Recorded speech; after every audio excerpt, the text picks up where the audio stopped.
remember, last year was a loser, comfortably.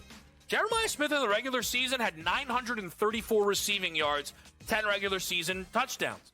He had a phenomenal, and I mean a phenomenal, college football playoff, despite only having one catch for 3 yards against Texas. That is how good he was in those other 3 games. Game time decisions. Only on SportsGrid. Netflix is back in a big way. They get Home Run Derby. What else is in store? Yeah, Craig, we told you they had a great shot at it, and if they do. Now, the deal's not done yet because there's some last-minute things. However, if the deal is done, Netflix gets Home Run Derby, Peacock and NBC get Sunday Night Baseball, and they also get the Sunday afternoon package that Peacock originally had 3 years ago, and Roku's had the last 2 years. Newswire. Only on SportsGrid. Basically, their whole entire year is going to come down to the Ohio State game. I would be surprised if they were to lose any game leading up to that. So them to go undefeated is 12-1 in the regular season. That's a regular season play. So I think that's possible to go 12-0 at 12-1. To win the Big Ten championship, I think is a 9-1 play is a good number to take because if they're in the game, we can hedge off of it. In-game live, only on SportsGrid.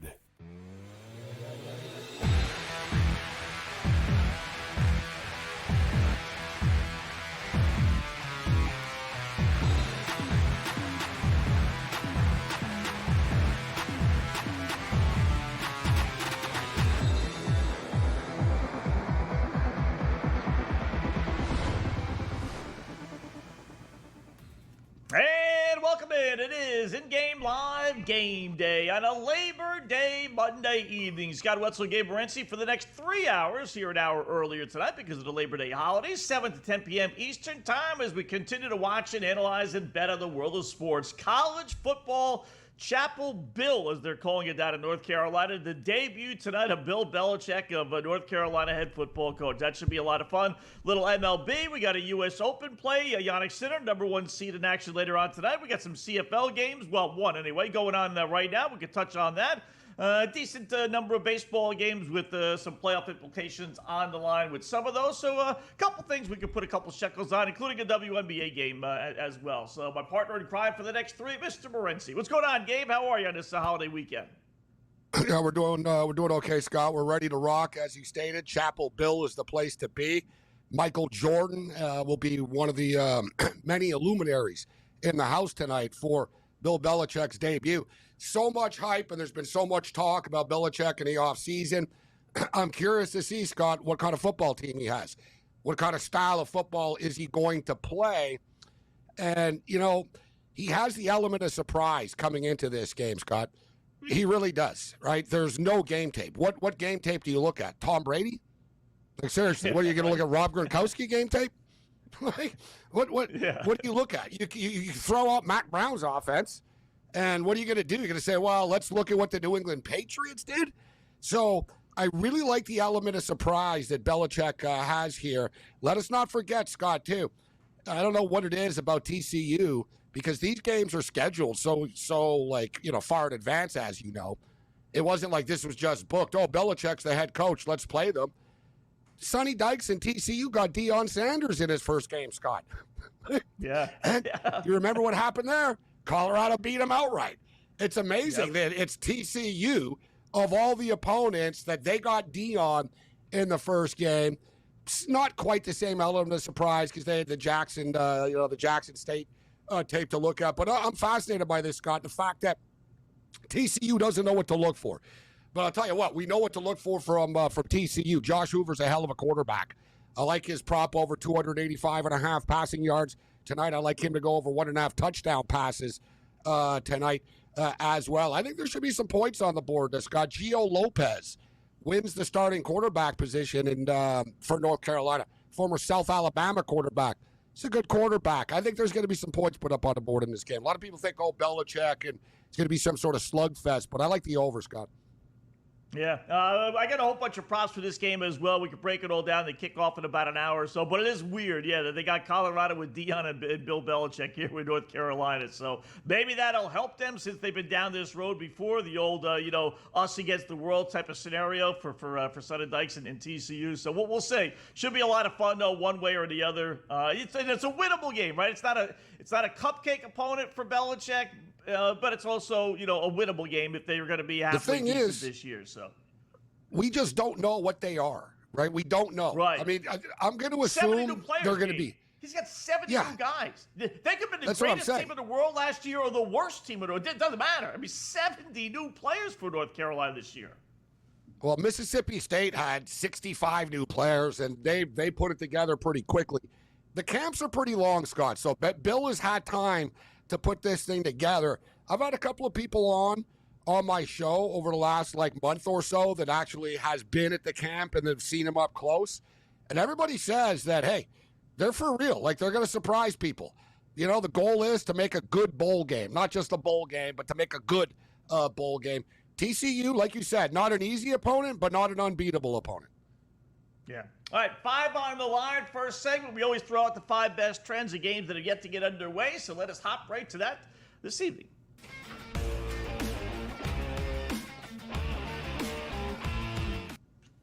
All right, got a little bit of everything in this. We got a little baseball, we got college football, some WNBA in our 5 on the line as well. So we start a new week, 225 up, 164 down. So solid 50-plus games over 500 with this stuff.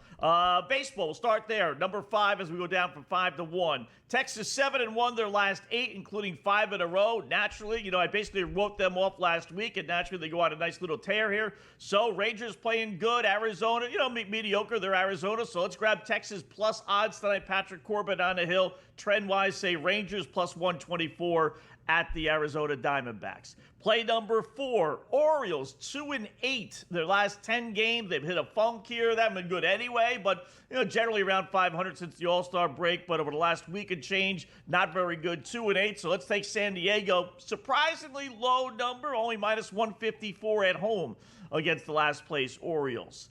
Play number 3 as we go from 5 to 1. Seattle Mariners. This is a little, it is what it is. We want to give you 5. So Seattle 1-7 their last 8 road games. Tampa Bay 6-2 their last 8 games overall. So you got a struggling team versus a team that's playing a little bit better in Tampa Bay. Thank you very much, Washington Nationals. So let's grab the Devil Dogs. Tampa Bay minus the 108 at home against Seattle.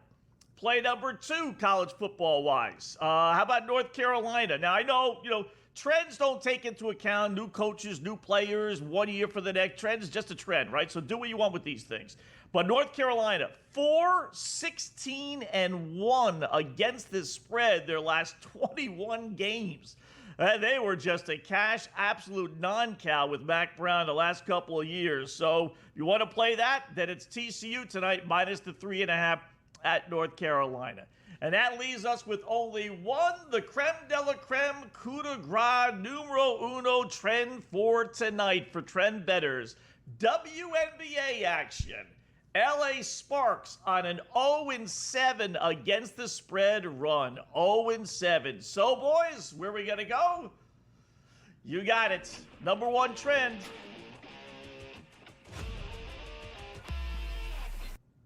Let's lay the 8 with Seattle. Seattle Storm minus 8. All can but eliminate and all but clinch a playoff spot with a victory tonight. Oh, by the way. So Seattle minus 8 at home against the LA Sparks game. You know what's insane, Scott? You and I talked about the Minnesota Lynx last week already having the top seed clinched. They're 18.5-point favorites tonight. Yeah. 18.5-point favorites, and they already have the top seed clinched. I just don't have a choice. But to take the underdog. I understand Beckers is playing. She's listed as playing. They're missing everybody else. But 18.5 points, Scott. I like where to go with some of these plays. I like the Rangers. The Rangers, you're right. The Rangers are strange. I've known this all year. The Rangers are just streaky. They can lose 7 of 8. They can win 7 of 8, right? They go back and forth. But a prop that you and I don't talk about a lot, Scott, but talk about a trend here. Patrick Corbin, over under 1.5 walks tonight. He's had control issues, Scott. He's got 2 or more walks in his 7 of his last 9 starts. It's a nice minus 120 play here. Corbin over 1.5 walks tonight, Scott. Like I said, 7-2. This is one the last 9 times that he's pitched. That's not bad. Yeah, I don't see it. FanDuel doesn't have that prop, or at least I haven't seen it anyway. So, some of these so like the strikeout prop that you and I talked about. Like, people don't play it, like player strikeouts. People don't play it much. You notice, like, Fernando Tatis has struck out 13. Like, there's a lot of guys that strike out a lot, even though they hit the ball. And Corbin walks guys over 1.5, Scott. That's not bad. We talked about that with the WNBA. Shots on goal in hockey's a great example. Strikeouts in baseball now a good example. Like, everyone's playing those, so you gotta move the pendulum. Yeah. You gotta stay ahead of the curve. Otherwise, you'll never gotta win find a because new the one. things are so crazy. Yeah, they smarten up. So you keep on. I like that. Walks. All right, let's go over 1.5 walks. Patrick Corbin.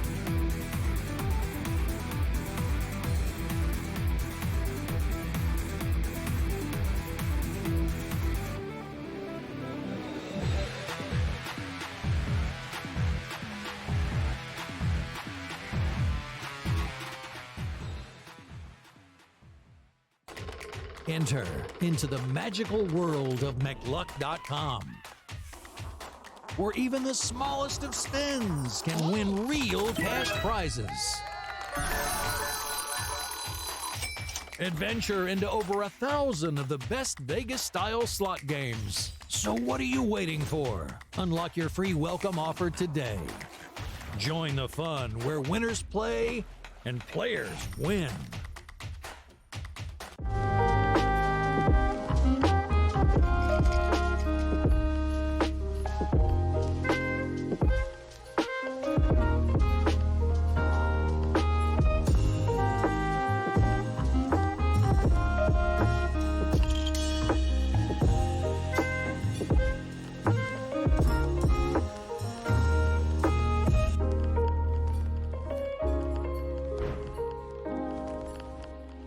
We're going to go through every single thing, and I've got a great team behind me that's going to help me get the job done. I want this to be the place that people come to. There is going to be an energy to game time decisions that you will feel night in and night out. We are going to hit every single one of those markets that you need to know about. We will have everything at our disposal, and we will use that to our advantage. There is not going to be a better place, I promise you, than Game Time Decisions. I'm Kevin Walsh. Tune in to Game Time Decisions weekdays on SportsGrid.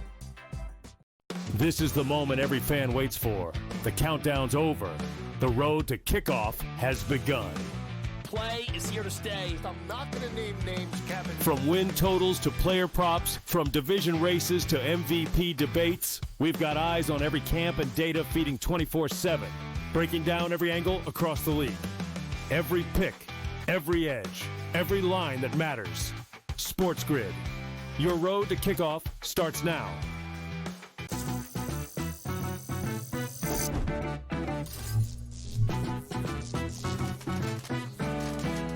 Did you know sportsbooks tend to draw up tighter bet lines for events that get even more bettors, like championship games or major matchups? My tip, try betting on less popular sports. You might have a better shot at beating those odds. Now, go get lucky. See you in Las Vegas. Let's get lucky.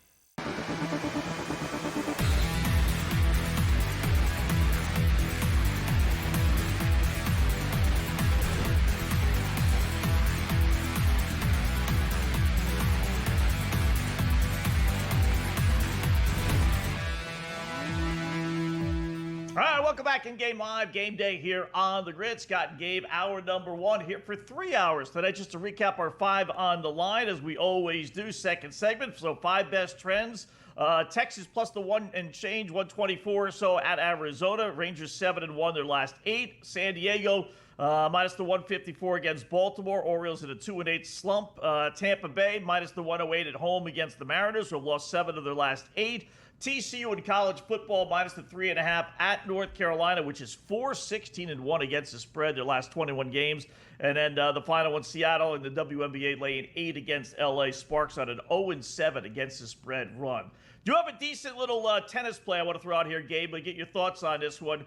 It has dropped. I must say, Yannick Sinner is getting set to take off against Alexander Bublik, who's not a bad little player. In fact, and here's the hook. I'm not going to lay 17-1, but FanDuel's got it right now at 12-1. So it did drop from 17-1 this afternoon to 12-1.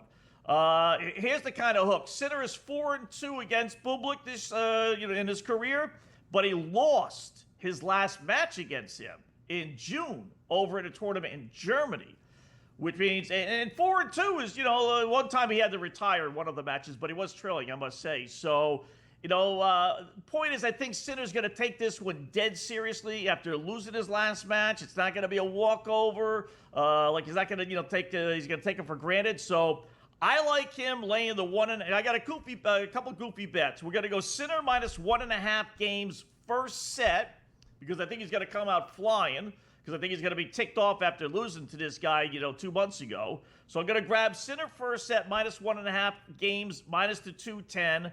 Then I'm going to go Sinner for the match, minus 6.5 games for the 10-set wins that he has against Bublik. He's won 6-3 or better. So for the record, I was kind of just hemming and hawing on either straight sets or under or 6.5. So I chose the 6.5 games. It just started, so Sinner's serving right now. He's up 30-love to get it going. I don't think it goes 4 sets, Scott. So I like your Sinner plays. I think he's probably going to be pretty dominant here. If you look, as you stated, he did lose, but I don't think it goes 4 sets. I didn't bet this, though, and it's already dropped. It was 34.5, Scott, right before it started. The total, it's 32.5 already right now. And you know as well as I do, you want to talk about sharp lines. None of these lines are sharper, Scott, than these totals in tennis, bro. They've got it all figured out, simulated, 7-5, this, that. It's amazing how you'll be like, man, I need to win this. And, it either lands at, if it's 33.5, it'll land at 34 or 33, or 32. They know, if it doesn't go 7-5, it's sort of this two-game drop, right? But, man, tennis numbers are sharp. We'll keep our eye on this. The baseball game, the Mariner game is coming up, and it was in part of your 5 on the line here, Scott. Seems like Castillo is always pitching when you and I are on, and I always talk about him on the road. So how about this, though, with Castillo, guys? 0-1 with a 9.69 ERA in his last 3 games. Castillo, 5.4 ERA on the road this year. Baz, 0-3, 7.31 earned run average in his last 3 starts. I think there's going to be runs in this game, Scott, tonight. I think there's going to be runs. The total is 8.5. I'm going to go over, and I'm going to play. You know what? I guess we're feeling it today. We had a big day earlier with the first CFL game of the day, so we're going to put a couple of chips back on the table here and say there's going to be a run in the first inning of Seattle and Tampa. It's minus 115. There's no real juice on it. I say yes, there'll be a run in the first inning.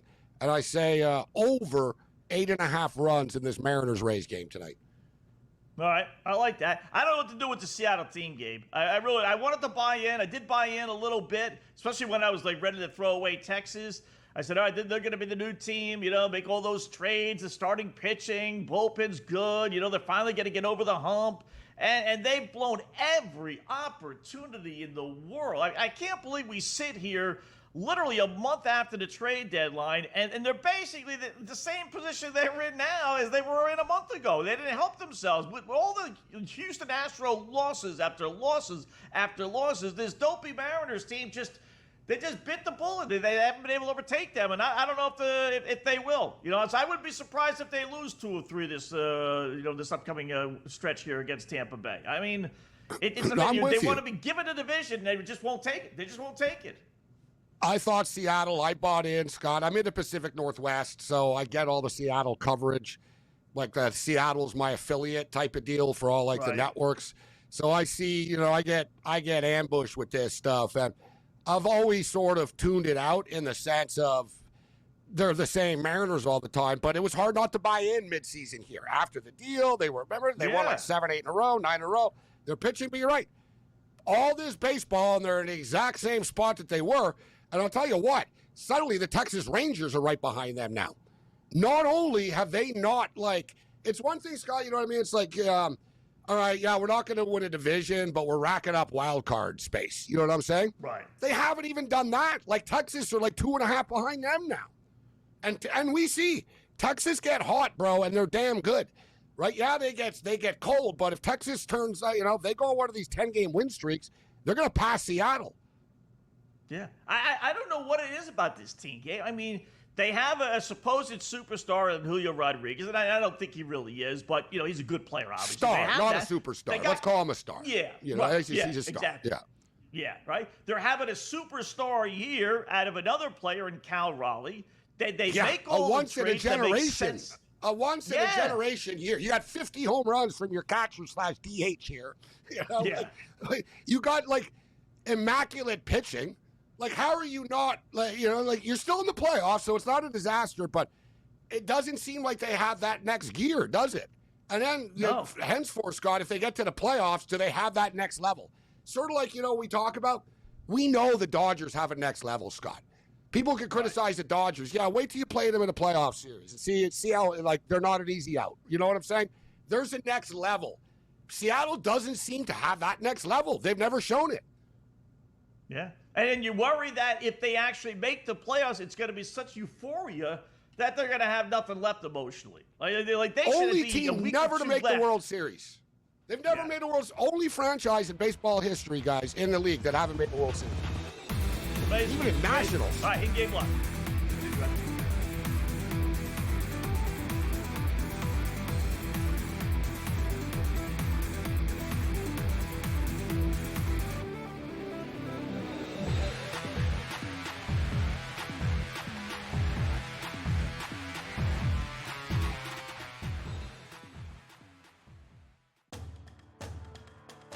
Alabama, Florida State, years Georgia opened with Clemson, and then Oregon and LSU and Les Miles opened with Oregon and smacked them around. Alabama knocked around USC and Wisconsin and Vatech for years. The SEC fears nobody. Stop it. I love the SEC. Put them on. By the way, if you just had an only SEC college football playoff show, it would be absolutely wonderful. How about that out there, SEC backers? SportsGrid's College Football Today. So the Mets, they went through a rough stretch where they were terrible, but, they win the series versus the Mariners. They're kind of turning things around just a little bit. The offense has been there. You said they were in a playoff race. It's tough to say, they need to win. It's like trying to trust teams in different sports at the end of the season, but the hitters are hitting right now.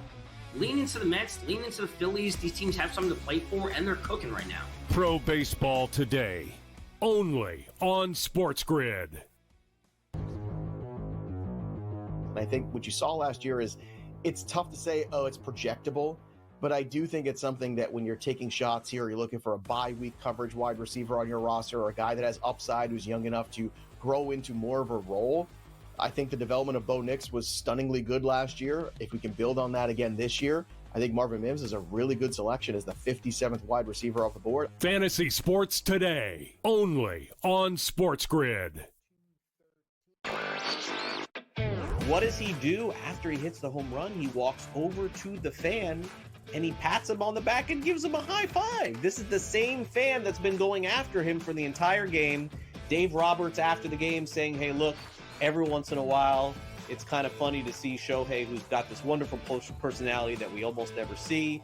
It was great to see him do that with the fans. Newswire, only on SportsGrid.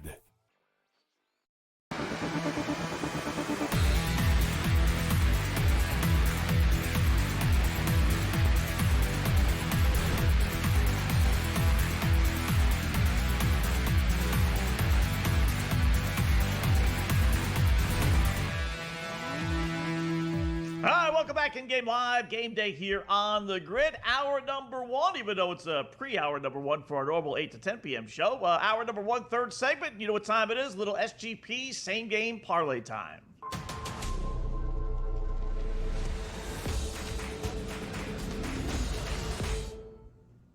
All right, I'm going to use a little baseball here. I actually had a couple of games we could have used, but I'll use the baseball game, Texas and Arizona, really because of one guy, which I'll get to here in a second. But let's go with the Texas Rangers. As we mentioned, 7-1, 5 straight wins, making a late playoff push, not too far behind Playing good ball, obviously, sweeping a series over the weekend against the A's, which is not easy to do in Sacramento. They did it, though. So give me Texas plus the 124 with Patrick Corbin on the hill. We'll go Texas team total over 5.5. You don't get quite the odds if you do the game total, if you do the team total, but I don't have to worry about the Arizona scoring any. So give me Texas over, and I'm going to adjust it to 5.5. The real number is 4.5. I think they do put 6 runs on the board. And then this is really why we're going to use this game, because Josh Young has just been on fire. He's probably the hottest hitter in baseball, believe it or not. It's this awful Ranger lineup with everybody hurt and really couldn't hit their way out of a paper bag. Needed a guy to step up, and it's been Young. We're going to use him 2 bases and 1 run. He's on an 8-game hit streak, Gabe. He's got 17 hits. He's averaging over 2 hits a game in this streak. 17 hits, 9 runs, 8 RBIs. He's on fire. Hit a home run yesterday. Had a couple of hits yesterday. He's got 11 hits in his last 4 games. So all over Young. And then I'll go Patrick Corbin. 3 strikeouts. We'll lower it. His real number is 4.5, 5. We'll just throw it in to bump the odds up. So Corbin, 3 strikeouts, minus 460. And it makes the parlay almost 7-1, plus 692.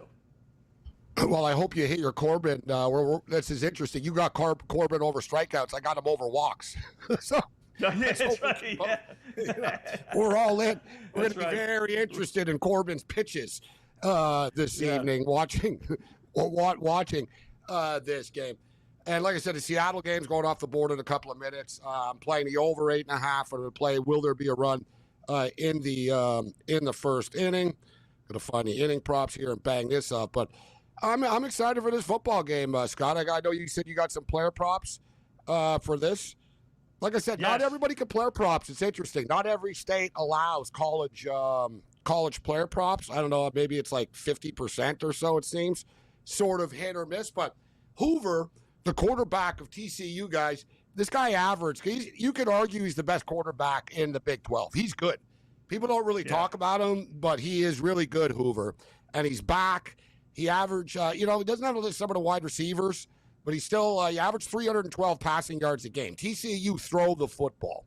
And, Belichick's now coaching Navy here. We're going to find out, Scott. Like, Bill better not think that this is the NFL and you can slug your way to a 10-3 win, bro, because you can't in college, Scott. You know what I'm saying? Yeah. Like, Freddie Kitchens, of all people, who I've never been a big fan of, Scott, is the offensive coordinator. Remember the old Cleveland Brown coach? He's the Alabama offensive coordinator.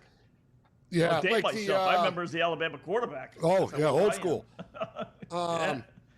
His staff is all NFL guys, Scott. I think there's like head coaches and this and that. It's like it's all NFL guys.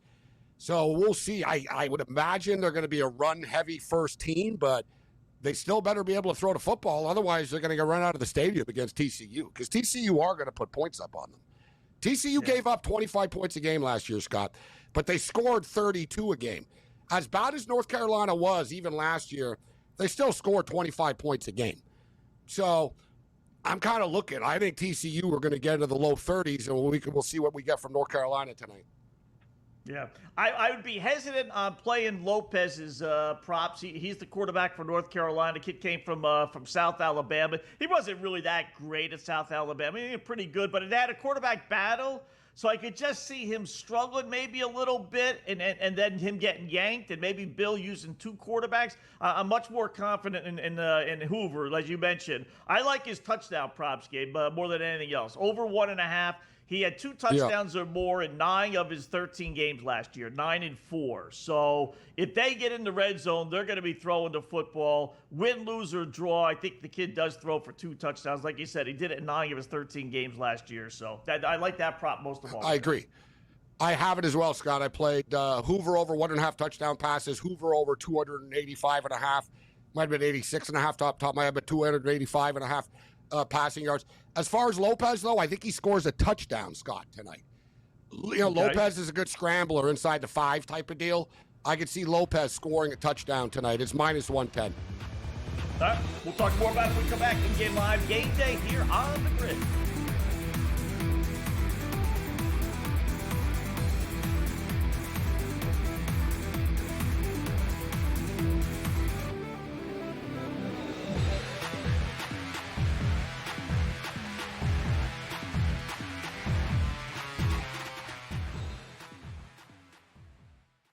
This is the moment every fan waits for. The countdown's over. The road to kickoff has begun. Play is here to stay. I'm not going to name names, Kevin. From win totals to player props, from division races to MVP debates, we've got eyes on every camp and data feeding 24/7, breaking down every angle across the league. Every pick, every edge, every line that matters. SportsGrid. Your road to kickoff starts now. The Pirates use that thing, Joe. It's like once every 15 years, we'll hope for the perfect storm with lightning in a bottle, then we'll try to rebuild it again. Enough, man. In this day and age, with the prospects that you can certainly have by stinking every year and top-flight talent like you see in Paul Skeens, it's just a shame, and it gets on my nerves. Like, for me, being a Phillies fan, I think it's hilarious. Like, I never want Pittsburgh to be good. Why? Not because it's a rivalry. It's just a team you don't have to worry about in the playoffs, and your team can make the playoffs. The Early Line, only on SportsGrid. There's no way you're going to have a team with 63 wins and two other teams with 55 and probably another two that are between 49 and 52. So there's got to be some pullback a little bit, right? Under 62 and a half wins for the Oklahoma City Thunder.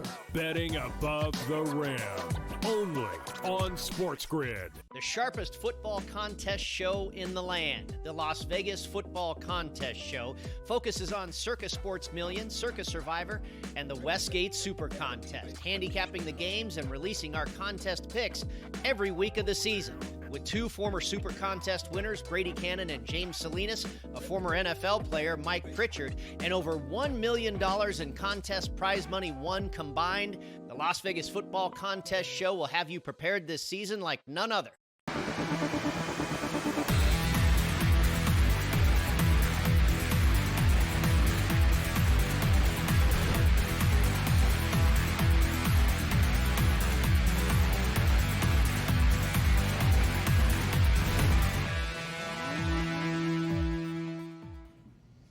All right, welcome back. Live Game Day here on the grid. Scott and Gabe, hour number one this Labor Day Monday. Got some baseball, we got some college football, little tennis, little CFL, WNBA. Actually, we don't have a lot of games, but we have a lot of sports to talk about. So let us bring in our good buddy Mark Zitto, SportsGrid radio TV host you see it here all the time. What's going on, Mark? How are you tonight?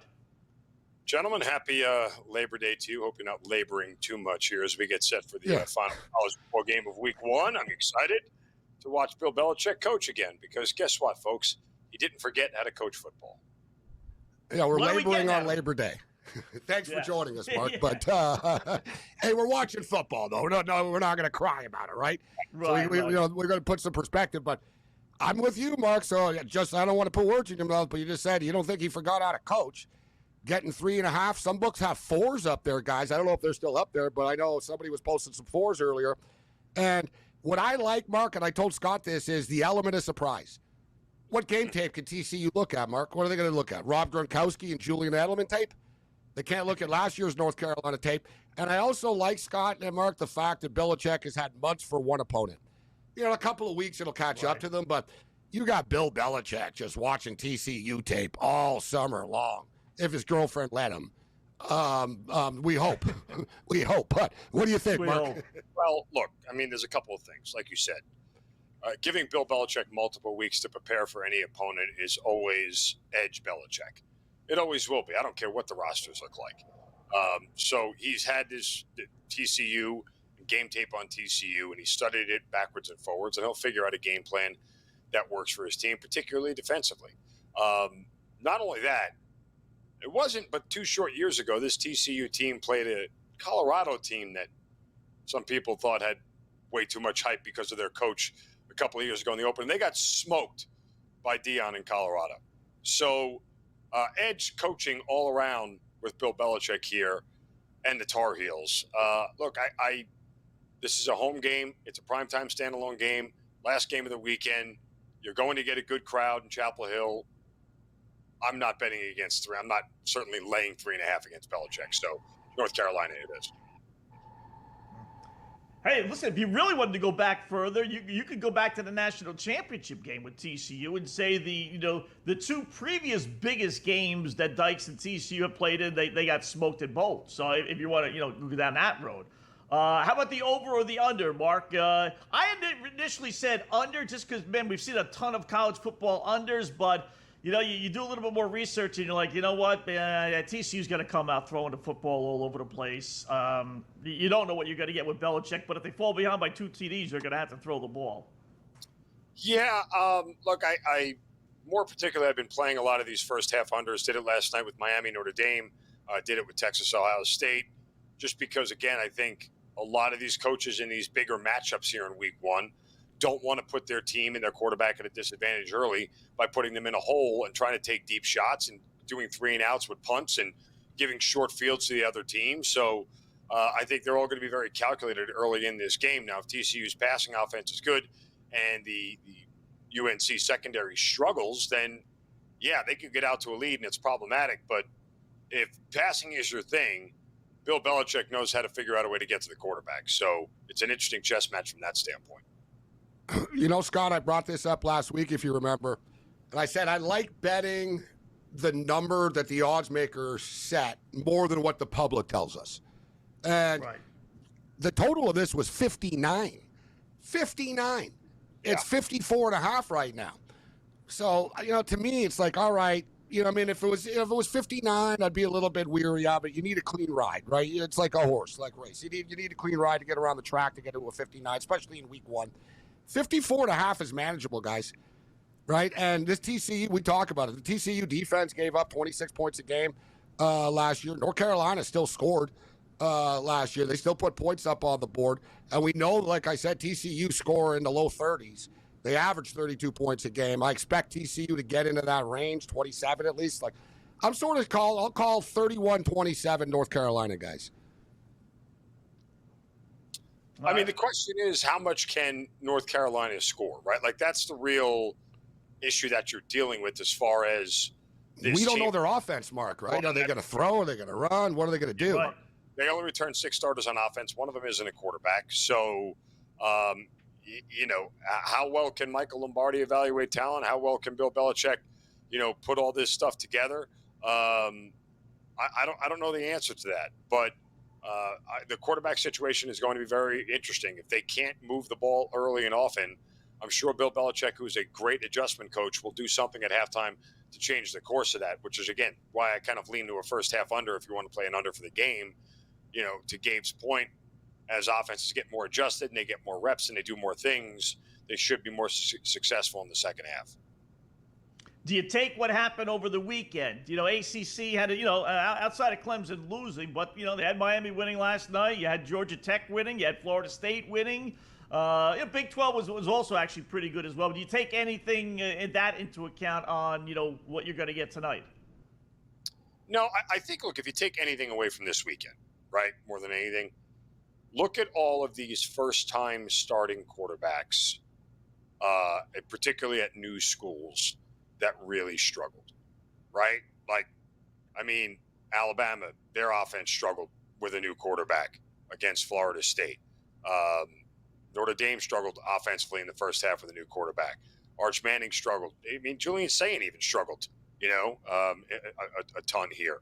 So that's really what I'm looking at more than anything is at this point with North Carolina starting a brand new quarterback, okay, there's going to be some issues there. You have to deal with the concerns of the jitters and, the tempo of the game and everything else. Not only their comprehension of the offense when live bullets are flying in an actual game. So that's what scares me here about this more than anything is that, we have a quarterback against a defense that was pretty good at getting after the quarterback and held opponents to 58% completion last year, TCU did. So that's not a formula for success, but I have to trust Belichick here. Mark, I know we got about a minute left, but it's game week, guys, in the NFL. It's actually all this college talk, right? Like we do this college game tonight, but it's week 1 of the NFL. Thursday night football, Friday night football. Mark, early thoughts on the Eagles, Cowboys, and Chiefs, Chargers, the Chief Charger game in Brazil, of course. Are we going to get an 8 in this game with Dallas, Philadelphia now? is this going to – I'm going to wait this thing out until the very last minute. I think this number is going to end up getting bet up sooner rather than later. And if I can get an 8, even an 8.5, I can buy on Dallas in this spot, particularly in the first half. Yes, 100%. Because the public will overreact to this whole thing, and I want to wait and see what happens. More than anything, like Cowboys plus 4.5 in the first half right now is what I have circled. What happens in the first half of these Thursday night openers for the Super Bowl winning team? Oh, there is fanfare. There's 15 extra minutes of ceremony. The banners, yeah. Banner, ring celebrations, everything else, rings being handed out. Where is the focus of those players? It's all la-di-da-di-da. Where is the focus of the other team? Football, football, football, football, the whole way. It's why these games skew under. It's why they skew under early, because they are not in football mode. They go through this whole warm-up thing, then they gear it back down to do the ceremony else, and they start out slow. So I'm going to wait, and if we get an 8, I at a principle, I'd buy the number 8, right? That's a 2-score game they got to get to cover. Even though Micah Parsons, Parsons isn't there, guys. They're going to be able to score, Scott. Sure. And Mark. They can put points up on the board this team. This is still Dak Prescott, who I think is still a really good quarterback. Dallas is still going to win 7 games because Dak is their quarterback. That's the reality of a guy at that level. He's going to produce. He's going to keep his team in games. He's going to win his team some games. That's on the offensive side of the ball where the Cowboys are really good. And, oh, by the way, if it's a shootout, it actually favors Dallas. Because playoff team, yes or no? Cowboys? No. Yeah. No. Mark, great job. Thanks, man.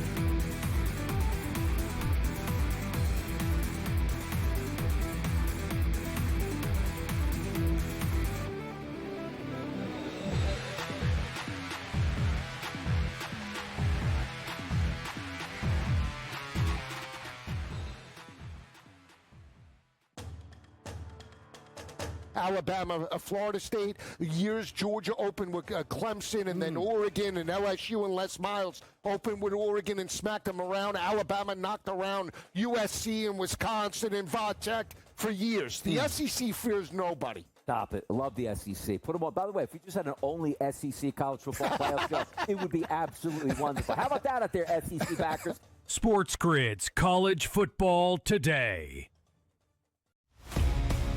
So the Mets, they went through a rough stretch where they were terrible, but, they win the series versus the Mariners. They're kind of turning things around just a little bit. Like, the offense has been there. You said they were in a playoff race. It's tough to say, they need to win. It's like trying to trust teams in different sports at the end of the season. But the hitters are hitting right now. Lean into the Mets, lean into the Phillies. These teams have something to play for, and they're cooking right now. Pro Baseball Today, only on SportsGrid. And I think what you saw last year is it's tough to say, it's projectable, but I do think it's something that when you're taking shots here, you're looking for a bye-week coverage wide receiver on your roster or a guy that has upside who's young enough to grow into more of a role. I think the development of Bo Nix was stunningly good last year. If we can build on that again this year, I think Marvin Mims is a really good selection as the 57th wide receiver off the board. Fantasy Sports Today, only on SportsGrid. What does he do after he hits the home run? He walks over to the fan and he pats him on the back and gives him a high five. This is the same fan that's been going after him for the entire game. Dave Roberts after the game saying, hey, look, every once in a while, it's kind of funny to see Shohei, who's got this wonderful personality that we almost never see. It was great to see him do that with the fans. Newswire, only on SportsGrid.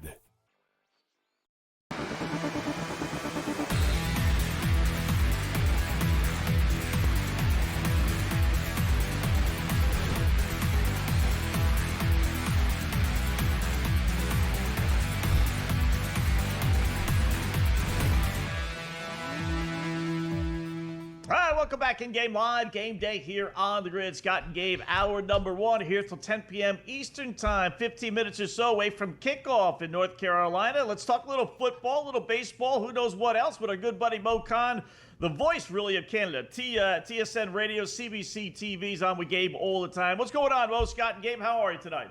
Scott, I'm well. Gabe, I'm well. A lot of football to look at. It's like a buffet that we've had these last 4 or 5 days, and it's going to go for the next 5 months. All right, let's hop right to tonight's game. Get to it, yeah. Yeah, we brought it up. Tonight?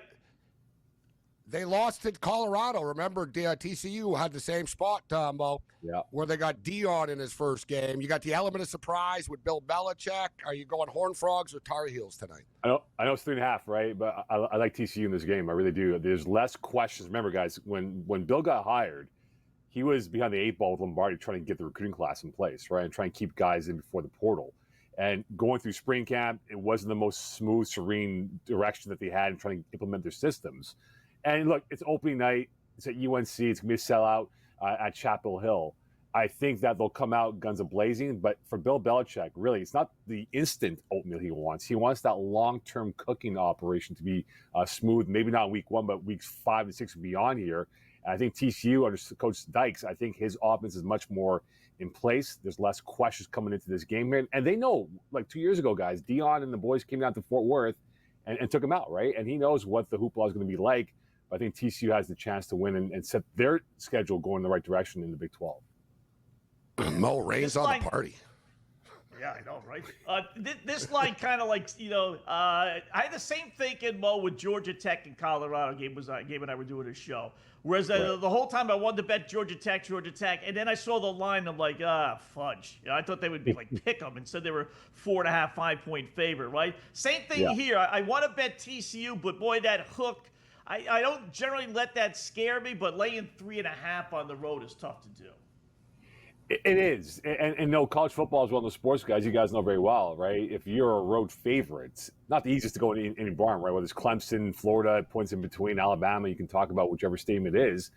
But again, I just think for UNC, I know the hoopla is there for Bill, but the roster composition right now is nowhere near of what Bill wants. Remember, he's operating in a kid's world now. It's not the salary cap of the NFL with the Patriots and points before that he can go cut players and bring in whoever he wants here.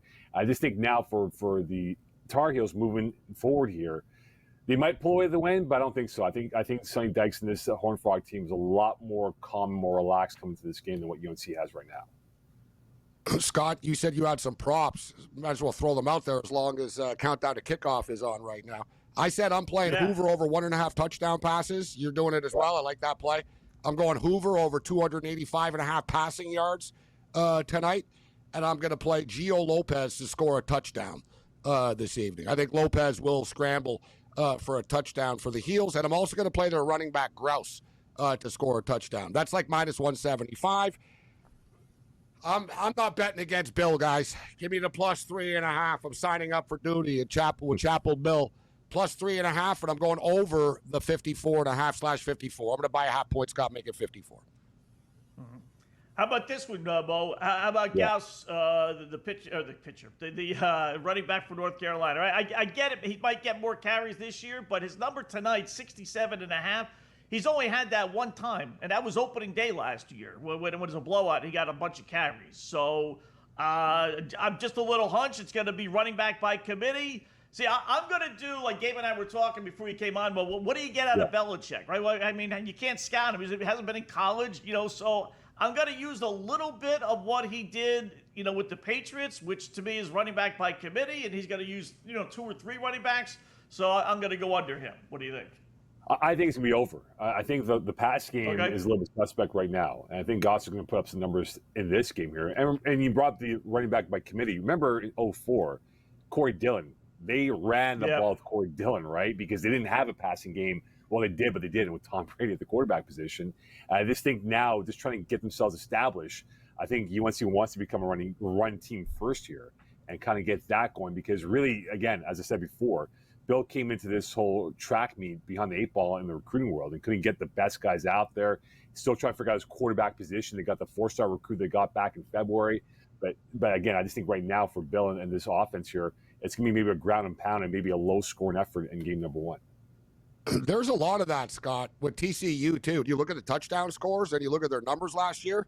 It's like this kid had 2 catches a game, and he's favored to score a touchdown. Well, they lost all their wide receivers games. That's the thing. So you've got they're all gone. So college stats are very deceptive if you look back to past years because the kids are going to touch the ball more now this year. Mo, We're coming up against it. Not the most glamorous card this week in college football, but Baylor SMU's a big one. If Baylor needs to bounce back after that loss against Auburn. Iowa State guys have put themselves in a nice position with the nice 2-0 start, and now they play Iowa. And in the game of the day, Michigan and Oklahoma, there were 6.5s out there, Mo. It's now plus 5.5. Oklahoma minus 5.5. Michigan plus 5.5. Saturday night, who do you like, Michigan or Oklahoma? You're giving Michigan right now. And again, we're still in the referendum part with Oklahoma, right, with their offense and with Venables under the hot seat as we speak, right? And I think now for what they have with Underwood at quarterback, it might be overwhelming at first year, but I think he will adapt. I think Michigan wins outright over Oklahoma. What are your impressions of what happened at Ohio State with Arch Manning? Well, Matt Patricia, I'm surprised the Mannings did not tell Arch and Sarkisian to watch the Patriot game film with Patricia throwing those exotic looks out there. I think Arch will grow from this, but I think Ohio State right now will rely on their defense and running game to carry the load here until Sain's much more comfortable, because he saw it was more of a pitcher's duel in that sense of how the quarterbacks were keeping it simple. But I think Sain has potential to be a really good quarterback for Ohio State. Maybe not now, but maybe down in the road on his career. You could argue Texas outplayed them, Scott. Let's call it out for what it is. They had more yards. They were dominant, but Arch really struggled. I thought the play calling sucked. Yeah. Who suffered more, Alabama, Clemson, or Texas? Alabama. I think. Alabama, they want to run the boar out of town, man. Yeah. First drive looked like, hey, they're going to win the next 5 natties, right? And then afterwards, they were mundane. But I just think that the boy is under the hot seat, and he's got to put some convincing wins moving forward here. Wow, they're talking about firing him already. There were already stories about how his buyout's like $60-70 million. I mean, they're not firing him. He's getting through the year. Yeah. Well, you got a minute. We'll talk some NFL. You got time on the other side of the break. Always got time for you guys. All right, more coming up. More time.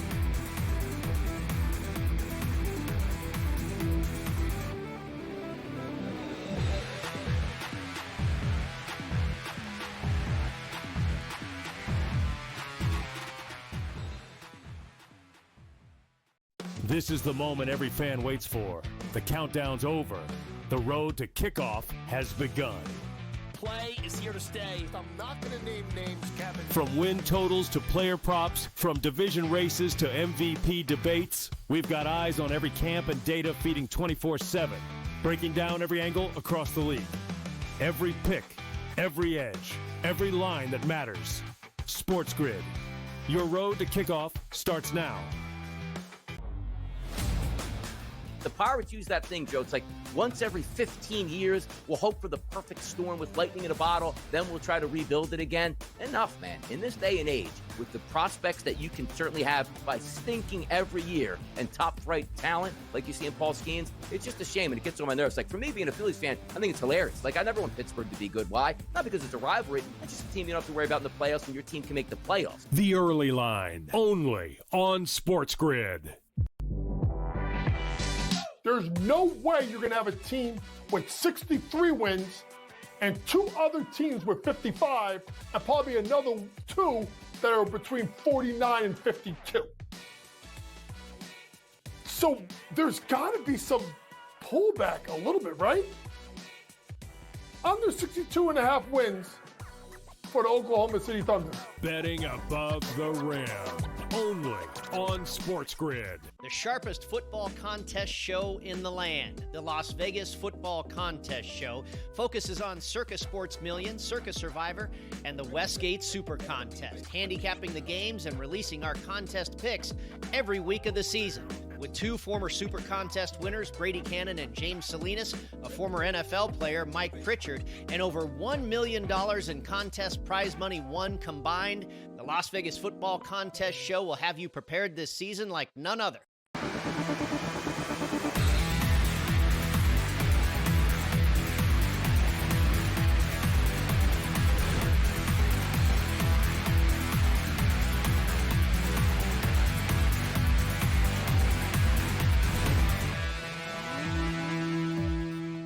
All right, right, welcome back in Game Live. Game Day here on the grid. Scott and Gabe waiting to kick off with North Carolina, TCU, in about 5-10 minutes or so. We're talking with Mo Khan, TSN Radio up in Canada, CBC TV as well. So just to elaborate a little bit more there on that, Mo, that we were talking about before the break with Alabama. I mean, it kind of reminds me of the Yankee fan who's bitching and complaining here in New York about how they haven't won a World Series in a decade, even though they've been to the playoffs basically every single year. It's like, all right, you're not going to win every single year. The same thing with Alabama. All right, you know what? It's a little bit of a struggle last year, a little embarrassing losing to Vandy. I get that. And then, you lose to Florida State. But they're talking about firing the guy already. Like I said, stories already about how much his buyout is, $60, $70 million. I mean, is he not going to get at least like one full recruiting class to show that maybe he can't coach at this level? Well, think about it, right? The recruiting class wasn't as pristine. You watched that game against FSU. FSU looked like the hungry team. They were hitting with no remorse towards Alabama, and they were a better football team. The small details were covered. Whereas in the Nick Saban era, if they played FSU under Nick, they smashed for like 45 points, right, at Doak Campbell. And I just think that Bama fans are just getting frustrated by the fact that they're not as dominant, not cutthroat on the field and off the football field with the recruiting world. And I just think now for Kalen DeBoer, he's brought in a different attitude that's not aligned with the Alabama perception of what fans want from this program. And I think now going towards this season, remember him and across the state lines in Auburn, right? Those guys are also in the hot seat in terms of what they want to build under Hugh Freeze. So I just think that for both these coaches, and Hugh Freeze has made more inroads with the recruiting world in the state of Alabama, that's how you build it up here. That's how you build the credibility and respect factor. And he's not done that yet so far, being down in Tuscaloosa. You know, Scott, you saw it in sort of the last year as well with Saban. The undisciplined stuff, kids taking more penalties than they used to, and he couldn't really wrap it up. Saban told a great story about he had the annual team meeting 2 days after the last game. So they lost in the semifinal to Michigan, and Saban said that he worked on this speech about losing and it's going to make us tougher and stuff. And he said he walked in the room and they were playing music and they were in a good mood.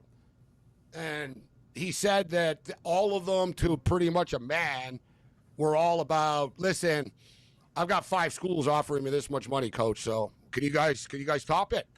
Am I going to be a starter? He basically said that he got ambushed with money. Am I going to be a starter because this school and that school? And he retired the next day. He's like, all right, I'm out. Right? And you saw Bama kids are doing TikTok videos, taking bad penalties. They can't tackle. DeBoer's an offensive guy. And you see it, Scott. They don't tackle anymore, this team. They don't tackle. Yeah. They got problems moving forward. They can't keep up in the recruiting world. You mentioned Auburn, Mo. Auburn are rich. Alabama don't have the same type of money Auburn do, right? And you saw Auburn look pretty damn good in their first game of the year, too. We got to write off Dabo Swinney and Clemson. Very disappointed in that one. I know Gabe's a big Clemson guy. No, I just think they ran into a juggernaut. Not anymore. Not anymore, yeah. My Not Clemson anymore. ticket's halfway written up, Yeah. I still think Not anymore. it's Clemson to lose with the ACC. I think they're still the best team in that conference. Really, last year was a transition year, and I still think that people are in the Miami bandwagon. Remember, Miami's got to play USF, the Florida team's coming up. But remember, at the end of the year, Miami's got to go to SMU. They got to go to Pitt and Vatech the last 2 games in November. Yeah, they don't play Clemson this Miami, year, in the regular season. They don't play each other. Not until the ACC, right? But Miami's history playing up in Pittsburgh and Vatech in late November is not that great, guys. So I'm not buying into Miami just yet. Let's see how they do against Florida when they play them in a couple weeks from now. Yeah. What were they doing last night, Mo? I think me and Gabe talked about it. I don't think there was a different team that won but looked as bad as Miami last night. And the coaching, the conservative coaching down the stretch, I mean, they're not winning on a big-time level with him. He's just not a good head coach. But that's crystal ball for you, though, right? He's a great recruiter, but he's a very conservative coach. Even going back to his Oregon days, right, under Justin Herbert, they had playmakers in Eugene, and they just were just bland. Even at Miami, Cam Ward did so much more for this offense, and we'll see what they do now under the new direction with what they have. But I just think now for Miami and how they built it up here, it's going to be their defense that wins them a lot of football games because they have some studs on that side of the football going into this season. Yeah. It's crazy. 6 plays in the red zone, fourth quarter, chance to win the game. You're paying your quarterback who knows how many millions of dollars from Georgia. And Cristobal runs the ball not once, twice, 3, 4, 5. He runs it 6 times and settles for a 47-yard field goal in 2 separate drives. They're not going to win. They're somewhere along the line that won't work itself out. So. I think he's getting 3.5, Scott. Yeah. Always, guys. Have a great week. 3.5, 4 mil. Yeah, 3.5. That's still pretty good money to hand the ball off. Thanks, Mo. Good guys. See you, Mo.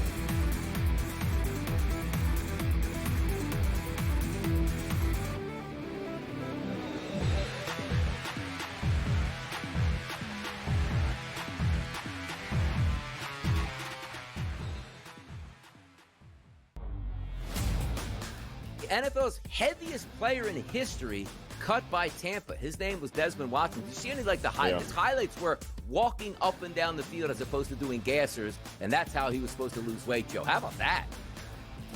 They really tried to get the guy. I mean, they really did. They put a lot of energy and effort trying to get this guy underweight and athletic enough to make a difference, but he just couldn't do it.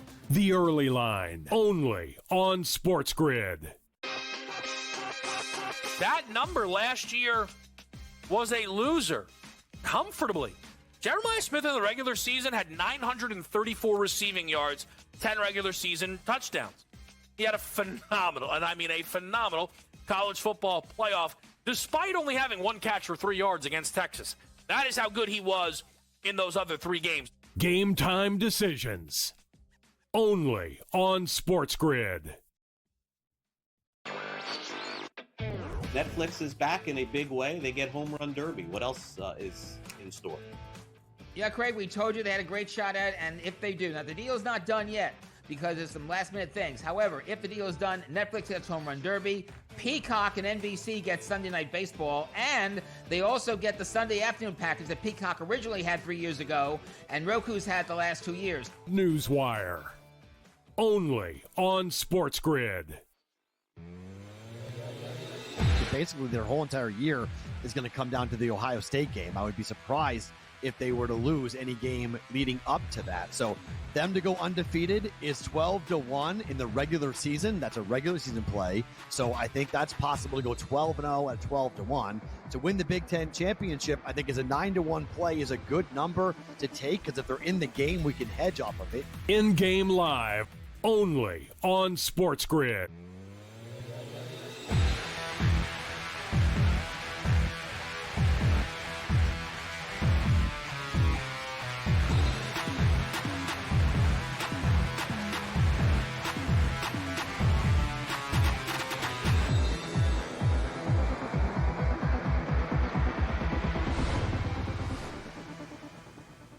All right, welcome back. It is In-Game Live, Game Day here on the grid. Scott and Gabe, hour number 2. Little Labor Day Monday, working an extra hour. We got the college football game starting here in a little bit. Already handing out a bunch of winners, including, oh, by the way, Yannick Sinner, who won the first set 6-1 against Bublik. I did like that. After he lost his last match 2 months ago to this dude, there's no way he wasn't going to come out flying. So he's up 6-1, 4-1 already. I like up that the break under, in the Scott. second set.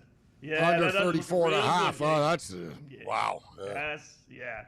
So unless something drastic happens here, we're in a position. Let's put it that way. I don't want to put the black cloud on it.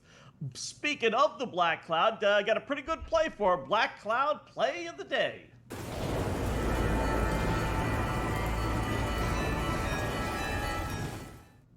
This is like going to a roulette, table in the casinos and seeing it come up, 4 times in a row red, and you say, well, you know what, I'm just gonna bet black, just because the odds are it's not gonna come up 5 times in a row, and that's what we're gonna use for our black cloud. That kind of system thinking. Paige Beckers, it's Dallas. Listen, their season is over, officially eliminated. They only got a couple of games left, but she's had 3 straight games of 16 points or less. There is no way in the world Paige Beckers on a holiday game. So if you're looking for reasons to get pumped up, maybe this would be it for her. Her total tonight is 16.5. She averages close to 19 points a game. Like I said, chances she's not going. She hasn't ever gone 4 straight games of not scoring at least 17 points. In fact, she hasn't gone 3 straight games without scoring 17 points until this stretch here. So Paige Bueckers for Dallas, over 16.5 points. Win, lose, draw, doesn't matter. She's going to be in there. Even if they get blown out, unless it's like a blowout in fourth quarter, other than really them losing by like 30 points, Gabe, but I don't think that's going to happen. She's getting 17 points tonight. I like that play a lot tonight. She could be getting tired though, Scott, and she's got no one else to really pass to. So I think she's getting a little bit worn out right now. But for me, I can't pass up the 18.5 points, Scott. It's ridiculous. It's actually already started. So we're off. Man, they start these WNBA games right on time. What they do? Man. Like they really, they don't play around. It's like 8 o'clock. They mean 8 o'clock. Yeah. Hey, I don't want to upset anybody, but you figure since they're women, they'd be late. You know what I mean? They're supposed to start on, oh, hey, where's the drum roll? Right? No, the women are on time, man. Like 8 o'clock is 8 o'clock. It bothers me for props, Scott. That's why I get screwed sometimes when I put my plays in earlier in the day and you're like, they're not playing anymore. I'm like, damn, because I didn't want to miss it because I know they come right off the board right away. So they're getting 16 and a half right draft. now. My fantasy draft last night. I logged in at 8:01 and a half, and we're already into the second round. I'm like, how's that possible? Well, because first round people, the pick is fast. Everyone knows, right? Yeah. So what? You got auto picked your first pick was auto pick. Who'd they take for you? I had the 5th overall selection. They gave me Puka Nacua. Puka Nacua. Did that bother you? Would you have not taken that? No, I wouldn't. And listen, I like him, but I wouldn't have taken him with the 5th overall pick. No. I was so pissed off at that point. I was ready to quit the league. I was like, it's because it was 801. I said, how are we in the second round at 801? That happened to me once a couple of years ago. They took George Kittle in the first round from me. I was so mad. I'm like, George Kittle in the first round? What are you doing to me? Like the computer. I was like, George Kittle, why would you do that? Why? It's like Goodfellas. Karen, why would you do that? If you're late, Scott, you pay the price. You pay the price. They would have found it. No, they wouldn't. No, yeah. They never would have found it. Karen, I needed that. That's all we had. So countdown to kickoff is my best bets for this game, and Scott, I took it on the chin on Saturday. So my best bets, I use the term loosely for college. Although I was on South Carolina yesterday, and I was on Miami, so I ended strong. Give me Bill Belichick and the North Carolina Tar Heels plus the 3.5. We're going to go over the number. I think there are going to be points put up on the board in this game, guys. And North Carolina better put up points because TCU will. I like Hoover over 285.5 passing yards. I like Hoover over 1.5 touchdown passes. Like that one a lot. Davion Gauss. The running back in North Carolina is minus 175, but I think he scores, and I got Gio Lopez to score a touchdown as well, Scott. Let's rock. All right, I'm going to go, we'll start with North Carolina as far as the props go. I'm going to go Lopez under 217.5 because something just tells me, and Belichick announced a long time ago he was going to be the starter, which generally, college football, they wait until 2 minutes before game time. There are no rules about Johnson's that. Johnson's good too, Scott. Belichick. The other guy, Max Johnson, the other quarterback's Max Johnson. Yeah.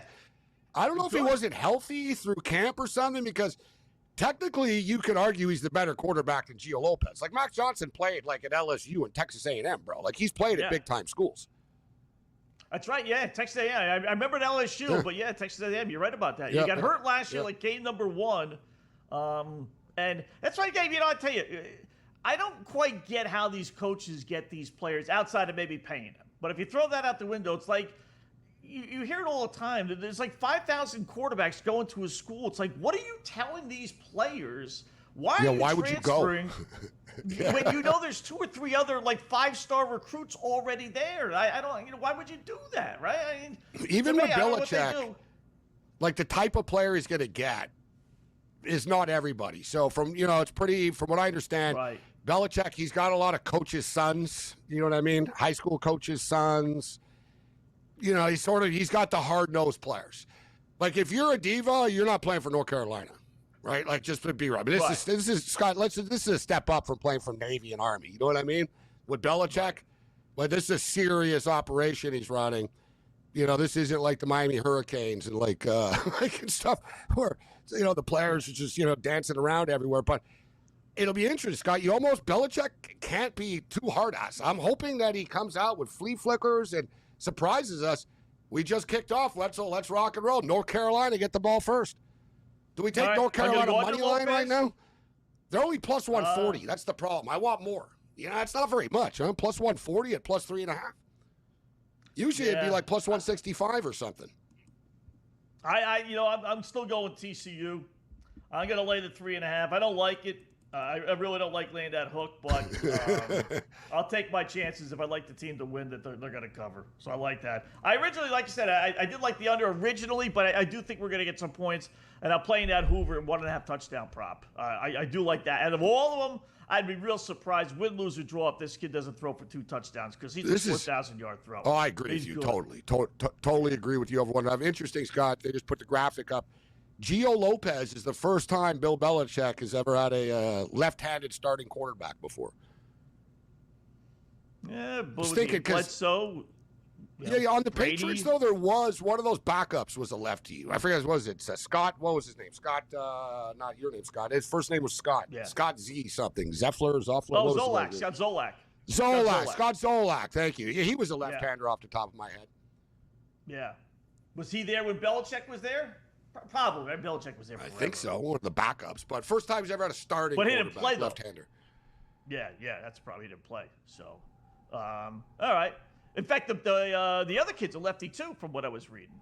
So we have 2 lefties playing tonight. North Carolina pick up 9 yards on first down, and then pick up the first pick. They run the ball and they pick it up again, Scott. So first down, Tar Heels a minute into this game. How long before we find the girlfriend in the stands, and how many are we going to see her more or Travis Kelce more this weekend? Yeah. I don't know. She seems pretty mean, his girlfriend. Like, she's probably hiding it. She wants to be paid if she's on TV. Yeah, they like Travis, but not Bill's.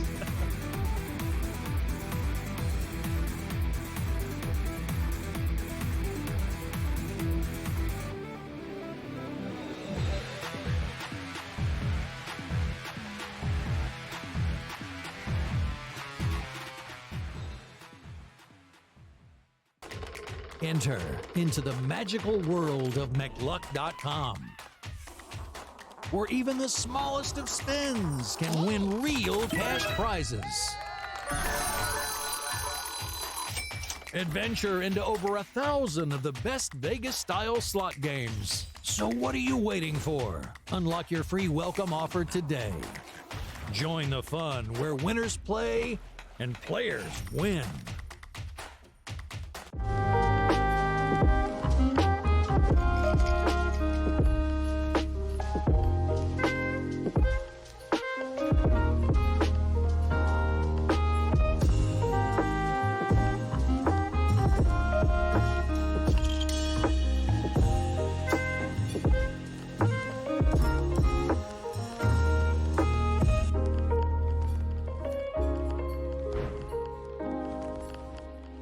We're going to go through every single thing, and I've got a great team behind me that's going to help me get the job done. I want this to be the place that people come to. There is going to be an energy to game time decisions that you will feel night in and night out. We are going to hit every single one of those markets that you need to know about. We will have everything at our disposal, and we will use that to our advantage. There is not going to be a better place, I promise you, than Game Time Decisions. I'm Kevin Walsh. Tune in to Game Time Decisions weekdays on SportsGrid.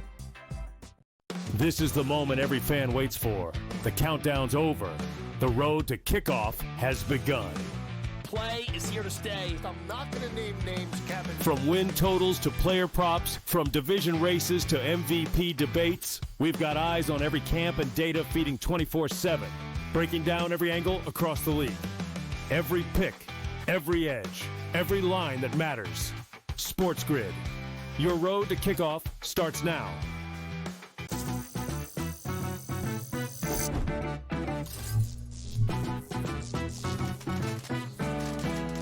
Did you know sportsbooks tend to draw up tighter bet lines for events that get even more bettors, like championship games or major matchups? My tip?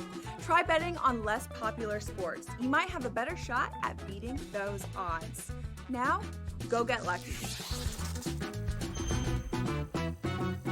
See you in Las Vegas. Let's get lucky.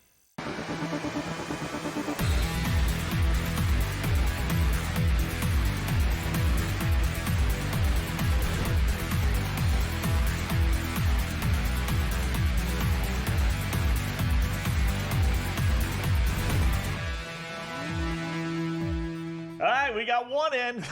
We got one. In. We got one Jordan sighting and not Michael. Yeah, exactly. Over, under. I'm telling you. I said one. I was wrong, North Scott. Carolina's winning. It's going to be after every touchdown. It's after every touchdown now. Yeah.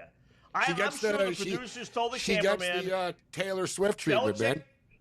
Yeah, Belichick won, then go to the girlfriend too, right? Look at this.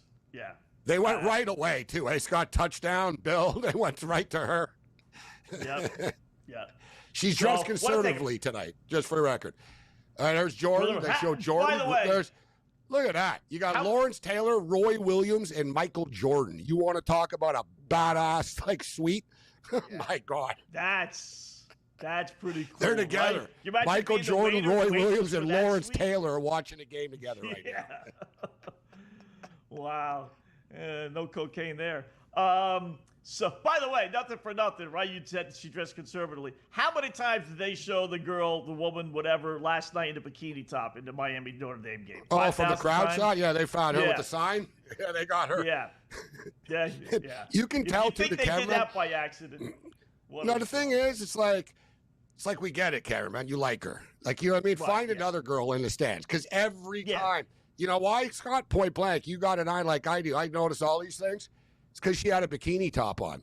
Right? So absolutely. There was a girl, guys. And it's funny, Scott, because he had to go out of his way to find her. She was like in the middle of the row, like midsection. Like, she wasn't standing out in the crowd, but they found her. She was a girl with a bikini top on. She was jumping up and down, and she had like the Go Cane sign. And she became the go-to after every big play. Every touchdown Canes, it was her. Like, yeah. And there's 80,000 people in the stands, right? This is not like a typical Miami game. This was a sold-out crowd. You know, you could have gone anywhere to find anybody else at every single time. How about this though? And listen, I'm a Lloyd Carr guy. I'm a Michigan fan, right? So C.J. Carr, of course, his grandson. Right. So that's his daughter or the mother. I couldn't take it anymore. And I had money on Miami. That was like another, after every play C.J. Carr made, Scott, they showed the mother jumping up and down. I was like, all right, bro, we get it. They overdo it. Just do once in a while. Like, it doesn't have to be the whole game. Because it was annoying. Because they scored. I'm like, here we go. They're going to go to the family now. And then they went to the family again. It's like there's other fans in the stadium besides the Carr family right now. And they're but just you and I guess you and I would like to get off our lawn type.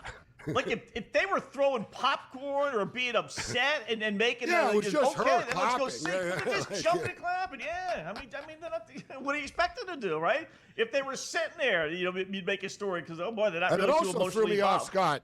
Did you notice this too? The leprechaun is a woman, unless I missed the dude. No, really. Scott, you know they always have like there's a leprechaun. Like you're the one. There's one person. You're like the lead. It's a woman.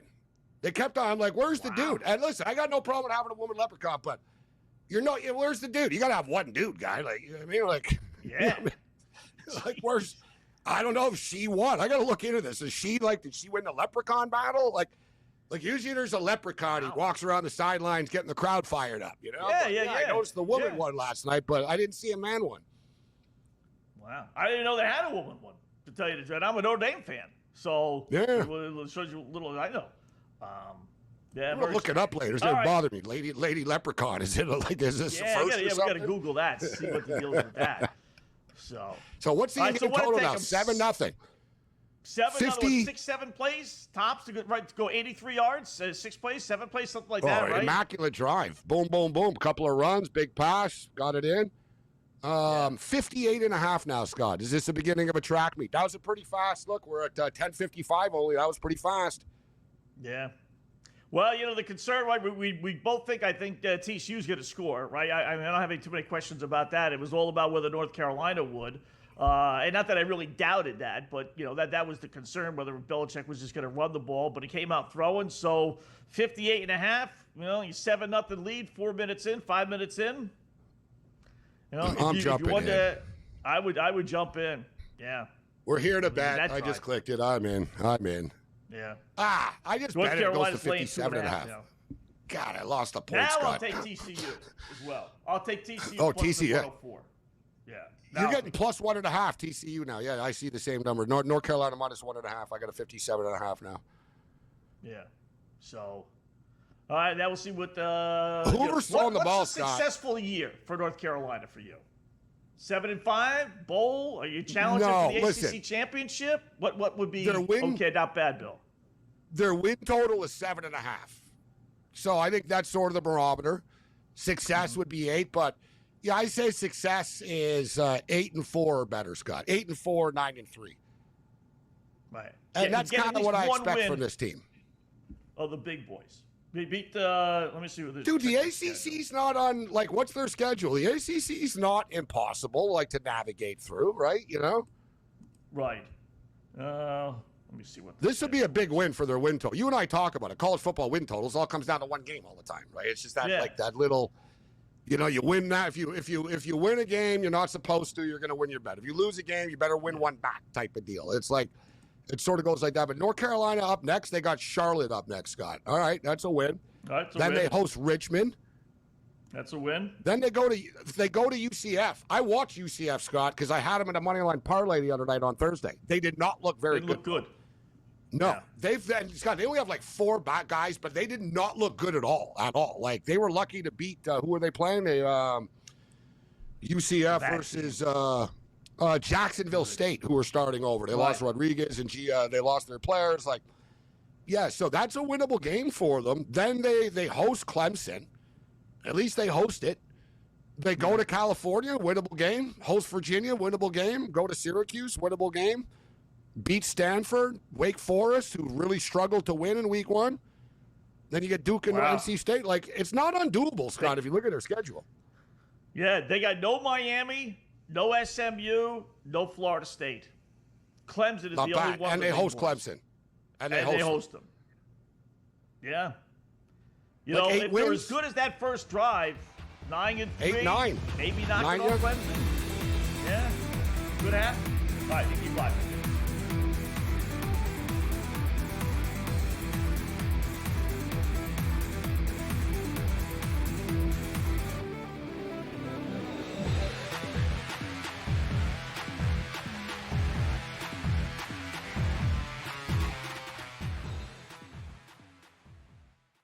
This is the moment every fan waits for. The countdown's over. The road to kickoff has begun. Play is here to stay. I'm not going to name names, Kevin. From win totals to player props, from division races to MVP debates, we've got eyes on every camp and data feeding 24/7, breaking down every angle across the league. Every pick, every edge, every line that matters. SportsGrid. Your road to kickoff starts now. The Pirates use that thing, Joe. It's once every 15 years, we'll hope for the perfect storm with lightning in a bottle, then we'll try to rebuild it again. Enough, man. In this day and age, with the prospects that you can certainly have by stinking every year and top-flight talent like you see in Paul Skeens, it's just a shame, and it gets on my nerves. For me, being a Phillies fan, I think it's hilarious. I never want Pittsburgh to be good. Why? Not because it's a rivalry. It's just a team you don't have to worry about in the playoffs when your team can make the playoffs. The early line, only on SportsGrid. There's no way you're going to have a team with 63 wins and 2 other teams with 55 and probably another 2 that are between 49 and 52. So there's got to be some pullback a little bit, right? Under 62.5 wins for the Oklahoma City Thunder. Betting above the rim, only on SportsGrid. The sharpest football contest show in the land, the Las Vegas Football Contest Show, focuses on Circus Sports Million, Circus Survivor, and the Westgate Super Contest, handicapping the games and releasing our contest picks every week of the season.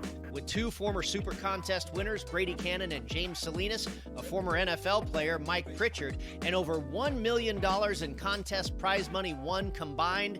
The Las Vegas Football Contest Show will have you prepared this season like none other.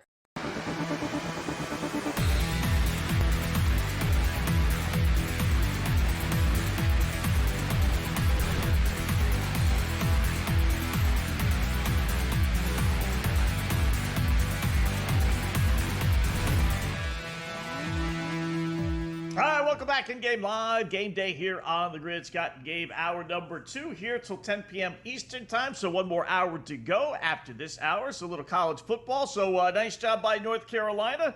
They go right down the field on their first drive. They force TCU to punt the ball. So 7-0. They are up about 7 minutes and change left to go in the first quarter. Now laying 2.5. Over under is 58.5. I got on my book there. So. I've got George Kurtz on here in a couple of moments with a little baseball talk with George. We'll just touch on the baseball here for a quick little second. 5-0 Tampa Bay over Seattle and Luis Castillo game. Here we go. Here we go. I got the over. I didn't, of course, Scott. 8.5. Of course, they don't score a run in the first inning, though, right? Because my thought is, there's going to be runs. You got Baz and Castillo. So I'm sort of right. There's been 5 runs, but they go through the first. But not a bad start for my over here with 5 runs on the board right now at 8.5. Yeah. I'm surprised they only got it at 10.5. In the 5-0 game, only the third inning. I would have thought that would have gone up a little bit more than just 2 runs. But in that minor league stadium, too. Decent number. Yeah. The ball travels there, too, and then that heat. It's very humid there, Yeah. Remember, they're playing that goofy Yankee Stadium minor league ballpark, too. So. Yeah. 2-0 Arizona over Texas. You got Corbin walks, I got Corbin strikeouts, and I don't think he has a strikeout or a walk, naturally. Of course. I mean, it only still early. Still early, Scott. It's been 1 inning. Let's not freak out. I know, but still, I'm with you. I wanted you to say, he's got 2 strikeouts and a walk already, but no. All right. So he had a good first inning. And, of course, Nelson on the D-backs got 2 strikeouts, Scott, but that doesn't help you or me. No, that doesn't. No thanks. Then Baltimore 3-2 over the Padres, bottom of the 5th inning there. What's the number on that? Corbin did get a strikeout for you. Corbin got a strikeout. Oh, he did? He's got 1 strikeout. He's got a strikeout. So, all right, good. He's given up 2 home runs. 5. Yeah. So this is Patrick Corbin for the Washington National days tonight. Bottom 5, 3-2 Baltimore over San Diego. They got everything locked right now, so Padres have a couple of runners on. I thought there were 2 teams. Typical gambling. You think you have a little advantage, a little edge today, right? So Philadelphia, Atlanta played last night. That was the Sunday night game. Both Gabe had to travel today. And both had to play day games, albeit 4 o'clock, but 3 o'clock local time, Central Time Zone day games. And I said, that's a pretty tough spot to play a Sunday night game and then have to play a day game in a different city. So lo and behold, Atlanta lost to the Cubs 7-6, but the Philadelphia beat Milwaukee 10-8. So you got to split out of it. So much for the mental edge or betting edge or all those goofy things that we always like to talk about. Especially now, this time of the year with baseball season, the wear and tear is starting to catch up. Right? It's a long season, man. And now we're finally, I think the players also know, all right, we're into the home stretch here, 1 more month of action left. But we've got a competitive wild card chase going on. So it should be an interesting final month of the regular season. Yeah. I found myself this weekend in particular. Now, this weekend really because college football, but we talked a little bit. I really had to kind of force myself to look at the baseball. It's just like, you know what? And then was so interested in all the college football. I was like, no, I have to. I don't want to lose focus. I'm even a Red Sox fan. You're a Dodger fan. We're both in it. And it's still kind of like taking a backstage. I bet MLS Saturday, Scott. Everything was going on Saturday night. All right. Because one of these deals, and I'll tell you, you like trends, even though you're not an MLS fan. The St. Louis team, St. Louis SC, whatever they're called, St. Louis, 13-1 to the over their last 14 games. Whoa. So it's one of those, I'm watching college football and I'm losing bets, and I'm like, that MLS game, better get that bet in. So I still did, but you're right. I didn't pay a lot of attention to the baseball this weekend. I will completely admit it. Yeah.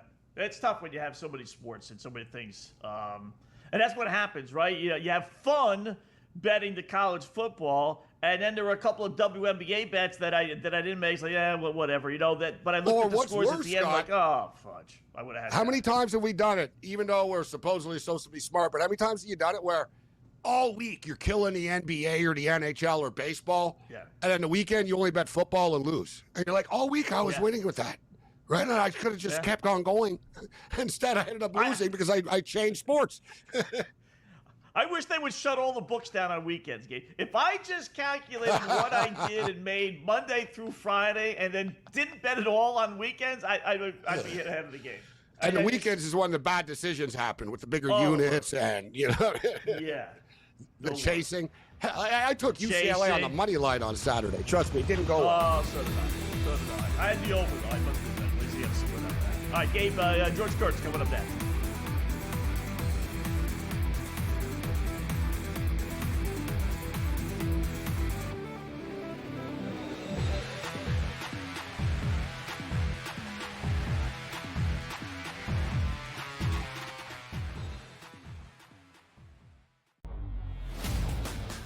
NFL's heaviest player in history cut by Tampa. His name was Desmond Watson. Did you see any the highlights? His highlights were walking up and down the field as opposed to doing gassers, and that's how he was supposed to lose weight, Joe. How about that? They really tried to get the guy. I mean, they really did. They put a lot of energy and effort trying to get this guy underweight and athletic enough to make a difference, but he just couldn't do it. The Early Line, only on SportsGrid. That number last year was a loser, comfortably. Jeremiah Smith in the regular season had 934 receiving yards, 10 regular season touchdowns. He had a phenomenal, and I mean a phenomenal, college football playoff, despite only having one catch for 3 yards against Texas. That is how good he was in those other 3 games. Game time decisions, only on SportsGrid. Netflix is back in a big way. They get Home Run Derby. What else is in store? Yeah, Craig, we told you they had a great shot at it, and if they do. Now, the deal's not done yet because there's some last-minute things. However, if the deal is done, Netflix gets Home Run Derby, Peacock and NBC get Sunday Night Baseball, and they also get the Sunday afternoon package that Peacock originally had 3 years ago, and Roku's had the last 2 years. Newswire, only on SportsGrid. Basically, their whole entire year is going to come down to the Ohio State game. I would be surprised if they were to lose any game leading up to that. So them to go undefeated is 12-1 in the regular season. That's a regular season play. So I think that's possible to go 12-0 at 12-1. To win the Big Ten championship, I think is a 9-1 play is a good number to take because if they're in the game, we can hedge off of it. In-game live, only on SportsGrid.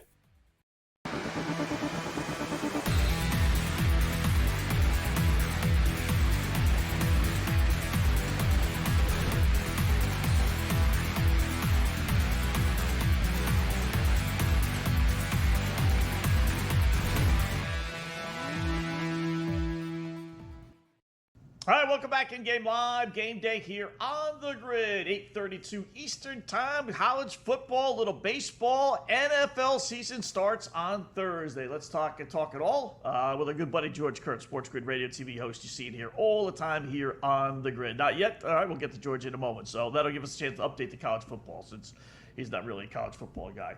7-0 North Carolina over TCU. North Carolina with the ball. Opening drive with 6-7 plays right down the field they went. It wasn't a methodical one, a couple of big plays, and boom, they punched it in. And TCU, much to my surprise, the game hasn't been able to do anything on offense. I don't know, I'm either more surprised with North Carolina on offense or TCU's lack of offense, but both going the Tar Heels' way. We talked about giving Bill Belichick time to prepare, Scott. Let's not forget, Bill Belichick is a defensive-first guy, right? One thing I notice, everything, Hoover's dropping back. He's almost throwing every play, guys, but it's a lot of really quick hit stuff, Scott. And if you'll notice, the Tar Heels are aware of it. Like, they're very prepared. Shocker, right? They're very, like, everything. It's like they know basically. We've seen this script before with Belichick.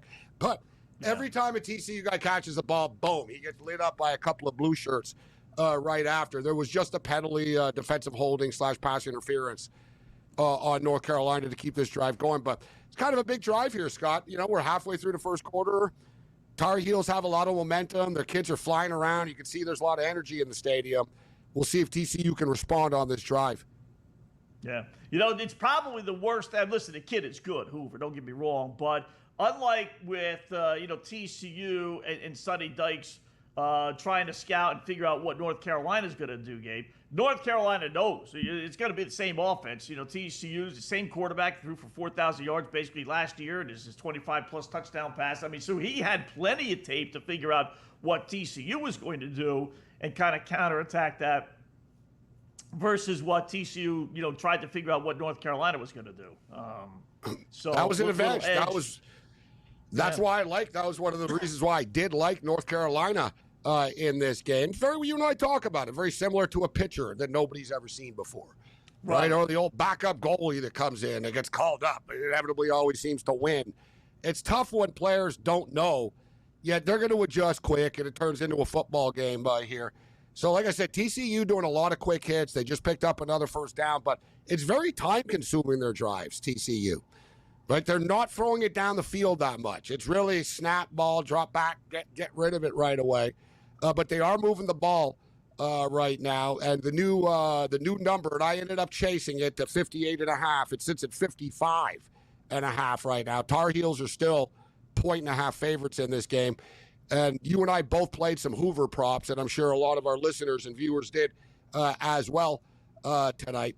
So we'll keep you up to date with Hoover. He's racking up the completions right now. But, the yards, really, there's nothing really massive when it comes to the yards so far. Yeah. When you throw those short passes, that tells me they don't have a whole lot of confidence in their offensive line. So those passing props, I think, are pretty, looking halfway decent. So. And those new wide receivers, too, Scott. Don't forget. So they're not going to get open down the field as easily. So you sort of want to do the quick slants. Like, he's 5-6. Actually, I thought it was more than that. It feels like he's more. But there's no way in hell it's for 19 yards. Touchdown Dear God, TCU. Scott. There's one, There Gabe. it is. We hit it. Well, There's from 30. There's one. All right, yeah, we had the over 1.5 touchdown passes. You're right. There's one. Yeah. There it is. Touchdown, Right. TCU. 7-6 right now. Who was that for the Horned Frogs? Jordan Dwyer. Jordan Dwyer for you prop players out there. Touchdown, Jordan Dwyer. First time they threw it deep down the field, too. And it was pretty good coverage. Just a great pass. They did kind of the same play a couple of minutes, and that was the one with the flag. So they've seen something on the left side of the field. They seem to be picking on that DB, Scott, a bit. Number 29 there. Cool. All right, so 7-6 pen of the extra point. We'll update the numbers here in a little bit. So let's bring in our good buddy George Kurtz. Talk a little football with him as his Dallas Cowboys on the road to the Super Bowl begins on Thursday. I will tell you this good news, George, if you want to take it as that. Mark Zito said he liked Dallas on Thursday. I don't know if you do or not, but at least you got one guy in your corner. So what'd you say? Does he like Dallas with the points? Dallas to win the game? I mean, where are we going with this? Dallas first half. Yeah, first half. Dallas plus the points first half and the game. And the points in the game. If you want to go be the bright side, you have to be the optimist. Dak does play well against the NFC East, right? He always has. And he has played well against Philadelphia. Now, for the most part, Dak Prescott and Jalen Hurts usually don't face each other. Usually one of them's hurt. It's been a weird little thing here that's going on between these two here. So keep that in mind as well. I mean, listen, I think Dak's going to have to have a good game every game, right? Because Dallas not going to stop anybody. They may be better against the run this year, but they're not going to be able to stop anybody in the pass. Their defense wasn't going to be very good even with Micah Parsons. Without him, it's definitely not very good at all here. They're going to give up a lot of points here. Dak's going to have to throw the ball often. I think your prop plays are where I would go with Dak. Attempts, I think yardage, yes. CeeDee Lamb, same thing. Yardage, catches here. George Pickens, I think, is in play as well. Eagles, 5 defensive starters from last year, not returning this year, so their defense could be suspect as well. I like the over in this game, but hard to see the Cowboys pulling out this victory. Eagles, Thursday night, home, getting the rings, getting the banner raising and all that. Not a good spot for Dallas. Scott, you and I are on Hoover here for the touchdowns over 1.5. How do we not take Dak Prescott over 1.5 touchdown passes on Thursday night? It's 1.5 plus 105. We're getting plus money guys on this. Plus, if he doesn't, by Cowboys' the way, offense then is going to be Dallas good. got killed. They're going to be good. If he doesn't, Dallas got killed. They lost something like 31-7, right? If he doesn't get 2 touchdowns, they can't run the ball. That's the thing. You're going to be throwing the ball. You know what I mean? Like, for the most part, I think they can trade points with Philadelphia for the most. One thing, though, and Scott, you know this, and we'll dig into the numbers, George, as you know, I guess tomorrow, just as we get through college tonight. But the Super Bowl winner has done well in the opening night, like against the spread. Like, you know what I mean? Like in the NBA, the NHL, that banner stuff can work against teams at times. Like they're standing around and like it does catch up. But it's like in the last 20 years, it's like very one-sided. These teams generally do blow the visiting team out for the most part. It's a bad spot. You're on the road against a Super Bowl champion. The crowd's going to be going crazy. It's a bad spot for the Cowboys. And let's face it, if this wasn't the Dallas Cowboys, they wouldn't be on Thursday night. They're not a good team. What are they going to win? 7 games? 8 at best here? Well, it's they're only on because a it's lot. the Dallas Cowboys. That's it. They're on national TV, Joe, like 10 times Right, this year. because they're a draw. They're a draw, right? So they're always going to be on, even when they were terrible, and they're not terrible, they're just not good. That's what they get these games for. No one expects them to be a Super Bowl contender or win a division, right? But they're a Dallas Cowboys. If the Dallas Cowboys, if you put the same roster and name of the Arizona Cardinals, they're not playing Thursday night. All right, it wouldn't be that game. It'd be something else. Maybe Green Bay Packers again against Philadelphia, something like that. Detroit, that kind of matchup there. But because it's Dallas, it's the matchup. Listen, 7.5 is a lot to late. I could see Dallas scoring enough late or to keep it close here, but losing the game. I think this is a great spot for a cross parlay here. I'll probably have it with the Philadelphia Eagles and a baseball game that I like Thursday night. That's how I plan on attacking it. But I don't see how the Cowboys are going to win the game. Like I said, I could see them getting a backdoor cover. How about this, guys? I got the number here, and I'll double check it, but this is one of them I just found quickly. Defending Super Bowl champions are 17-3 straight up, 13-5-2 against the spread the last 20 years on that Thursday nighter. Wow. Yeah, I'm not betting Dallas. Just not doing it. Just not doing it. I can't. I don't have much faith in the Cowboys. I think Philadelphia would love to cream them too and stuff it down Jerry's throat even more here. They're not going to take it easy. I don't even think they'll pull up late here. I think if they can blow Dallas straight to hell, they'll blow Dallas straight to hell. How about a Philadelphia Cincinnati 2-team tease, or put them in a money line parlay, figure out which one pays more? How's that not going to cash? I would agree. I think it's been one of my favorite teams. I think there's a number of ways you can play it on Thursday night, and that's what I'll be doing here. Like I said, Philadelphia is going to be in a parlay with at least one of a team, maybe 2, if I like a 3-way parlay on Thursday. Dude, the total is only 47.5. I'm taking the over. Yep. We'll talk more football with Jordan when we come back.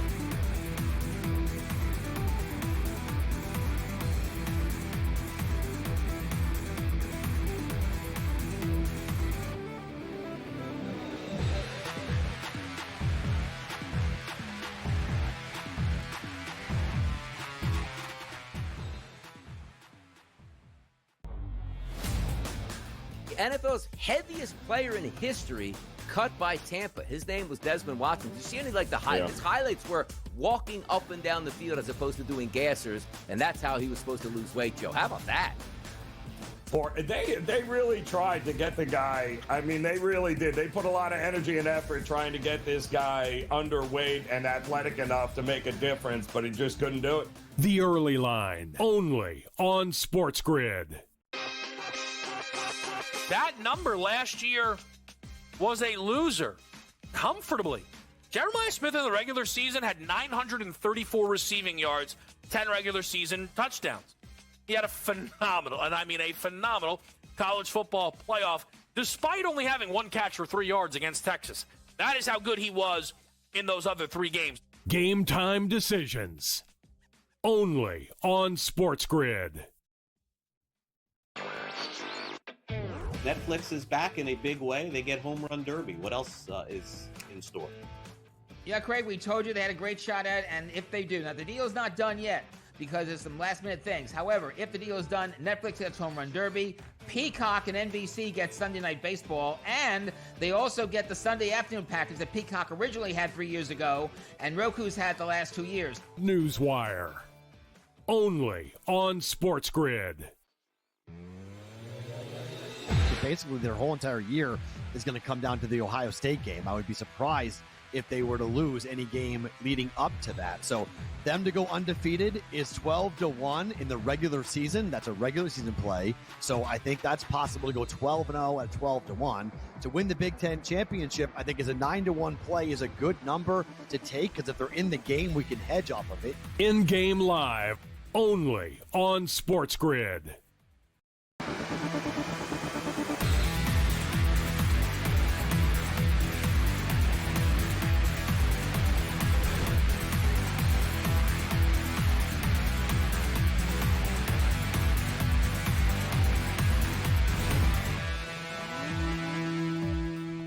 All right, welcome back in Game Live. Game Day here on the grid on this Thursday, Labor Day. Scott and Gabe checking out a little bit of everything, including real quickly tennis before we head back to George. Sinner does win. Well, what a joke that was. I love tennis, really do, but man, some of these players, Sinner wins over Alexander Bublik, who's 23rd ranked. You know, he's not a schlup, right? 6-1, 6-1, 6-1. How do you lose? Yeah, getting 1-1-1. I don't care if you're playing, 5 people on the other side. That's what you call a route. Game. Yeah, that's what you call a route, Scott. That is a route. But I told you, we talked about it. He beat him the last time, and I figured Sinner would be coming out flying. I didn't think it'd be this easy, but so 7-7, and 21 with the over/under being 33.5, 34.5, not even close, because Bublik doesn't come to show. So, all right. So George, give me a couple of over/unders. I'm thinking Survivor League as well. We talked a little bit about it yesterday. You know, if Arizona, well, more importantly, if New Orleans is going to be a nearly touchdown home underdog to Arizona, are we going to see a 15, 20-point spread somewhere along the line this year? And what do you think about the Saints? I think yesterday we were discussing a 20-point spread, right? I don't think we'll quite get there. But, listen, if New Orleans suffers an injury or two, you take Olave out of the lineup, maybe Kamara out of the lineup, maybe we do get to 20 there. But I can see some 17-point spreads coming from New Orleans. This is a bad team. I am definitely on their under. I got another 5.5 a while back, I think, when it first came out. There's no way, right? This just can't hit. It just can't. I know a division is not great. Carolina's a so-so team. Atlanta and Tampa Bay are good teams, but not great teams. But they're just not reaching it. I just don't see it. I think they're the worst team in the NFL. And, of course, they probably can't be all that thrilled where if they have the number 1 pick next year that maybe Arch Manning can't complete a handoff at this point. At this rate, it looks like Arch Manning. I don't know it's only one game, but remember Archie said that, he'll probably be in college again next year. He's nowhere near ready for the national. Yeah, Scott, he's nowhere near ready to be in the NFL. You saw. No. This kid's not ready for that. Like, he needs – I know there's another season here, but he really needs more reps. He's not like – I brought it up during the game. If his last name wasn't Manning, you would have thought about taking him out of the game, wouldn't you, Scott? Would have been like, all right, let's see what the other kid can do here, right? Because we're not moving the ball. We got a problem. Yeah, they weren't even throwing the ball down the field. That's what's so scary about it. They didn't trust him to. No, and it's funny. I was watching the 4-letter network, right, and they're going over the game and analyzing it and trying to justify why Arch wasn't playing well, saying it wasn't all his fault. So they're showing a couple of plays and stuff, and they were avoiding the obvious. There'd be a wide open receiver, and it'd be well, see how there were 3 guys covered over here, and he had nowhere to throw the ball. It's what are you talking about? Then there was another play where there's 5 guys covering 4, and then they have single coverage over here, but you're not going to throw it to him. And I'm thinking, why not? That's where the single coverage is. Why wouldn't you? So they were going out of their way. They were bending over backwards to defend him. Yeah, to defend the kid, and he just wasn't. Because they're the ones that hyped him up so much. Exactly.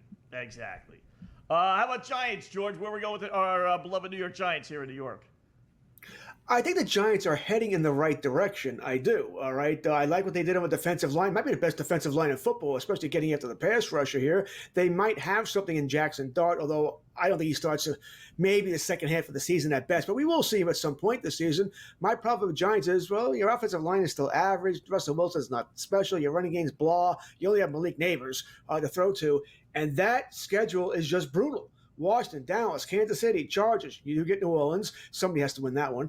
Philadelphia, Denver, Philadelphia again. San Fran, Chicago, Green Bay, Detroit, New England, Washington, Minnesota, Vegas, Dallas. How are they getting to 6 wins? How are they doing it? I just don't see it. I think the Giants are one of those teams, 2 steps, 1 step forward, 2 steps back. And I do wonder, Even though I think they're heading in the right direction, but can Dable and Shen even survive another 4-13 season, 5-12? And I think they will be heading in the right direction, but the fans will be calling for murder if they don't win games. And that, for a team that finished, I think they finished last in the NFC East last year, that is a incredibly brutal schedule. They covered a 6.5 against Washington this week. I kind of think they do. I think they lose the game once again. Backdoor cover for them is a little tougher because they don't have that kind of offense, but I think they keep it somewhat close. I wonder if it's going to take Jaden Daniels. McLaurin held in most of camp. I wonder if it takes them a week or two to get going here. I think Washington wins the game, but I think the Giants can cover. What else do you like this weekend? And again, I know it's early, but we've had 5 months to look at these lines. So, Bills Ravens any other Sunday big plays night. jump out at you? Yeah. Listen, your two best games of the day are Bills Ravens and Detroit Green Bay, right? Bills Ravens. Isn't the total light there? 50.5. I like the over, the Ravens and Bills. I'm not taking the under. I kind of like the over as well here. This is a game. There's no baseball game Sunday night. So if you're one of those people who likes to get even at the end of the night, I don't see you making a lot of money on this game because I think this game can go either way. I do like the Bills. It's in Buffalo. If it was in Baltimore, I'd like Baltimore. But I think these are two of the best teams. I know it's week one, and I feel silly saying this, but this is a monster game because whoever wins this has the home field advantage over the other one, right? You have the tiebreaker. So it's a big game here. I do like the Bills. I think points are coming here. Josh Allen, anytime touchdown. I don't see how I'm not taking that. Probably the same thing for Derrick Henry and maybe Lamar Jackson. Packers Lions. That's the other biggie. 4:30 game. Same thing, right? Winners got Micah a Parsons. monster leg up. His debut. It all comes back to Micah. By the way, how many sacks is he getting in Week 4 on Sunday Night Football in Dallas against the Cowboys? I'll be taking that over if I can find it.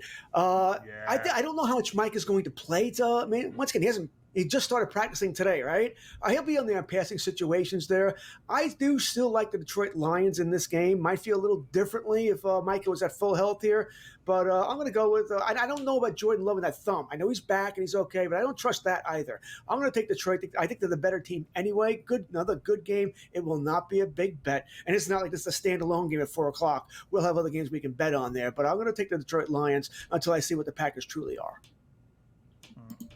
Any baseball plays games going on right now that you like? Yeah, I'm on the overs tonight, right? It's Tampa, right? You're playing Steinbrenner Field, ball flies out of there. Luis Castillo has not pitched all that well of late. And Baz has been terrible, but the Mariners aren't hitting him. We got 5 runs in the top of the 5th. I'm not complaining here. We're more than halfway there. And the same thing held true. We got Corbin versus Nelson in Arizona. Runs had to be coming there. We got 5 runs through, I think, 2 or 3 innings there. 4 home runs already. So I'm pretty happy with the start tonight on the overs. All right. There you go. A little bit from George Kurtz. So baseball-wise, as far as 3-3, and you got 5-0, and you got 3-2. So our plays will go over ours when we come back. In-game live. George, great job as always, man. We'll do it again soon.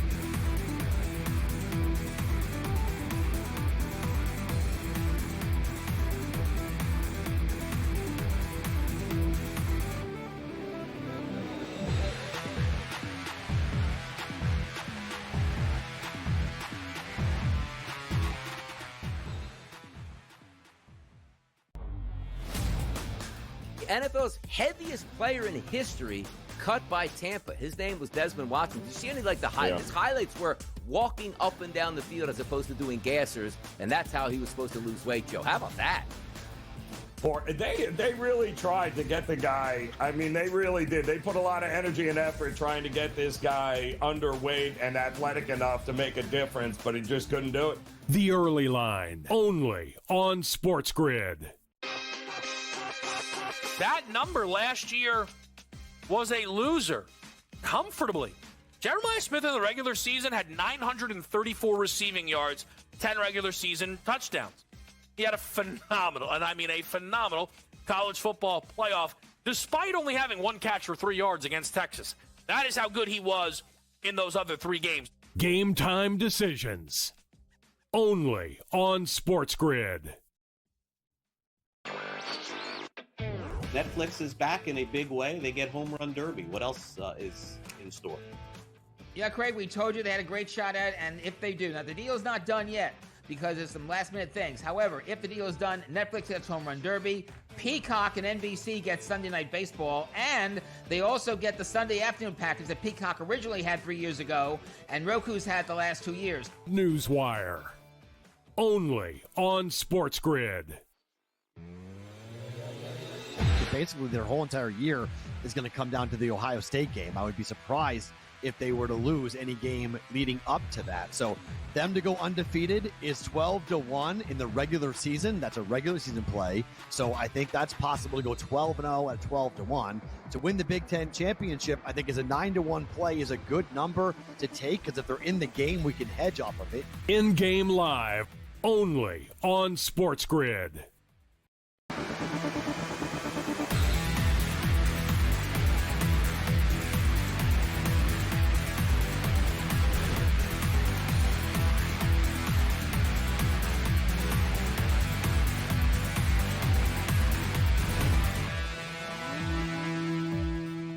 All right, welcome back in Game Live. Game Day here on the grid. Closing out hour number 2. Scott and Gabe here for another full hour, so don't go anywhere. TCU on the move. They got it to, first and goal, it looks like. We're leading another touchdown pass out of our boy Hoover to TCU quarterback to hit our over 1.5. Boy, I really did love that. But Gabe and I both like that. We should keep track of picks that Gabe and I both like and see how well they do. So, not that this is over by any stretch, but we got one. They're in the second quarter. Game at 7-7. Kicking a field goal now. North Carolina 7-0 lead, but they tied it. Fudge, a field goal? Yeah. They tried, Scott. Like you said, he threw it to the end zone. He threw it a couple of times. It was a tough catch. Tar Heels, nice coverage. I think he could have caught this last one. Hoover got the ball there, but nice defensive play. So chip shot field goal coming in here. I don't know how many yards, like 35-yarder type of deal. 27-yard field goal attempt. Might be more than that. Here comes a penalty against somebody. There we go. Had to survive. Turns in. And college, Scott, it's always an adventure, a field goal. You never really know. You know what I'm saying? Yeah. Who's this on, North Carolina? Cristobal last night settled for a 47-yard field goal when he's trying to win lucky the game. That kid made it. Yeah. That was a tough kick, too. Great kick. Yeah. But the kid clanks it off the upright. All of a sudden, everyone's going to be criticizing, what are you doing running the ball 3 times when you bought yourself a quarterback? I mean, he's a bad head coach. All right. So. They had Notre Dame on the ropes, you're right. But we see, he's not the only one. Like, we see coaches just have such a hard time closing football games out. And, you have the lead. They have just like, we talked about it with Matt Rule, you and I. Nebraska. It was very similar, wasn't it, actually, Scott? Like, Nebraska, Notre Dame. All right, the field goal is good. But, like, Nebraska really should have, covered or pulled away from Cincinnati, but just totally let Cincinnati hang around. And, look, they came within one play into the end zone of winning that football game. Yeah. That might have been there was a game I was watching. Maybe was that it? I don't know. There was a game where the coach who's trailing is calling a timeout, 2 minutes and 15 seconds left in the game in order to get the ball back, but it was 4th down. So he calls a timeout with 2:15 left rather than let the clock run down to 2 minutes. And on a punt, obviously the clock stops after a punt. So, the team that was calling the time, they're going to get the ball back with 1:50. But this dope used his last time out, even though that they were punting. So, they're not good at game minutia. They're not. I've said this a zillion times. The gambler, any gambler who really gambles, knows game minutia, game management, clock management, when to use timeouts 10 times better than most college coaches. And it's a simple reason. Here's the reason why, Gabe. Because you, me, the gambler, what are we watching? 10, 15 college games on Saturday? 10, 15 NFL games? No, I'm watching more than 30 games a weekend. Yeah, you're right. These coaches, head coaches, they're watching game films, but they're not watching game management. They're just watching film. You know what it is, though, ball. Scott? They They're really idiots. should, and they don't. I'm not saying every team doesn't. They always say, they've got someone watching the replays up in the booth or whatnot. They really don't have, there's a special teams coach, there's a linebackers coach, there's an everything coach, Scott. There really needs to be a game manager coach late, right? Yes. And obviously the head coach has final say. But, Scott, there really should be, and no one tells him because he's the big dog, right? Someone should be telling him, listen, coach, we really should be doing this. Think about this, your call. Very like the president. Here are your 3 options. You know what I mean? It's like the president thinks, what do we do? And this. They come in, sir, you got plan A, B, C, D, and F. You decide which one you want to go with. right? And they don't do it, Scott. They get caught up in the moment, and they're very bad at it. They are. We've made a running joke out of this game. I've said this over the years. It's a joke, but it's true. $10,000, Coach. I'll charge you $10,000, and I'll run your game. I'll tell you when to call the timeouts, when to challenge, when to do this, when to do that. You do everything else, and you may say, "Well, $10,000." Yeah, but you know what? I guarantee you, Gabe, there's at least one game every year with every coach that you'll do better if I was running it than you are. The Dallas Mavericks, Scott, were the first team. They're the only team in the NBA, and I don't think he's still there now that Mark Cuban isn't still there, but the Dallas Mavericks were the first team to hire a gambling sort of advisor. It was a guy that was like, he crushed Cuban. Maverick games. Yeah, and he had like these systematic breakdowns about what were good. Like he was like a Dallas Mavericks expert. And Cuban was smart enough to hire him. He goes, "You're actually smart. I like your analysis. What are we doing wrong? What are we doing right?" And kind of gambling. He goes, "This is what you're doing wrong in the last couple of minutes of games, and this and that." He got hired. Yeah. Smart. I remember that 3-4 years ago. Yeah.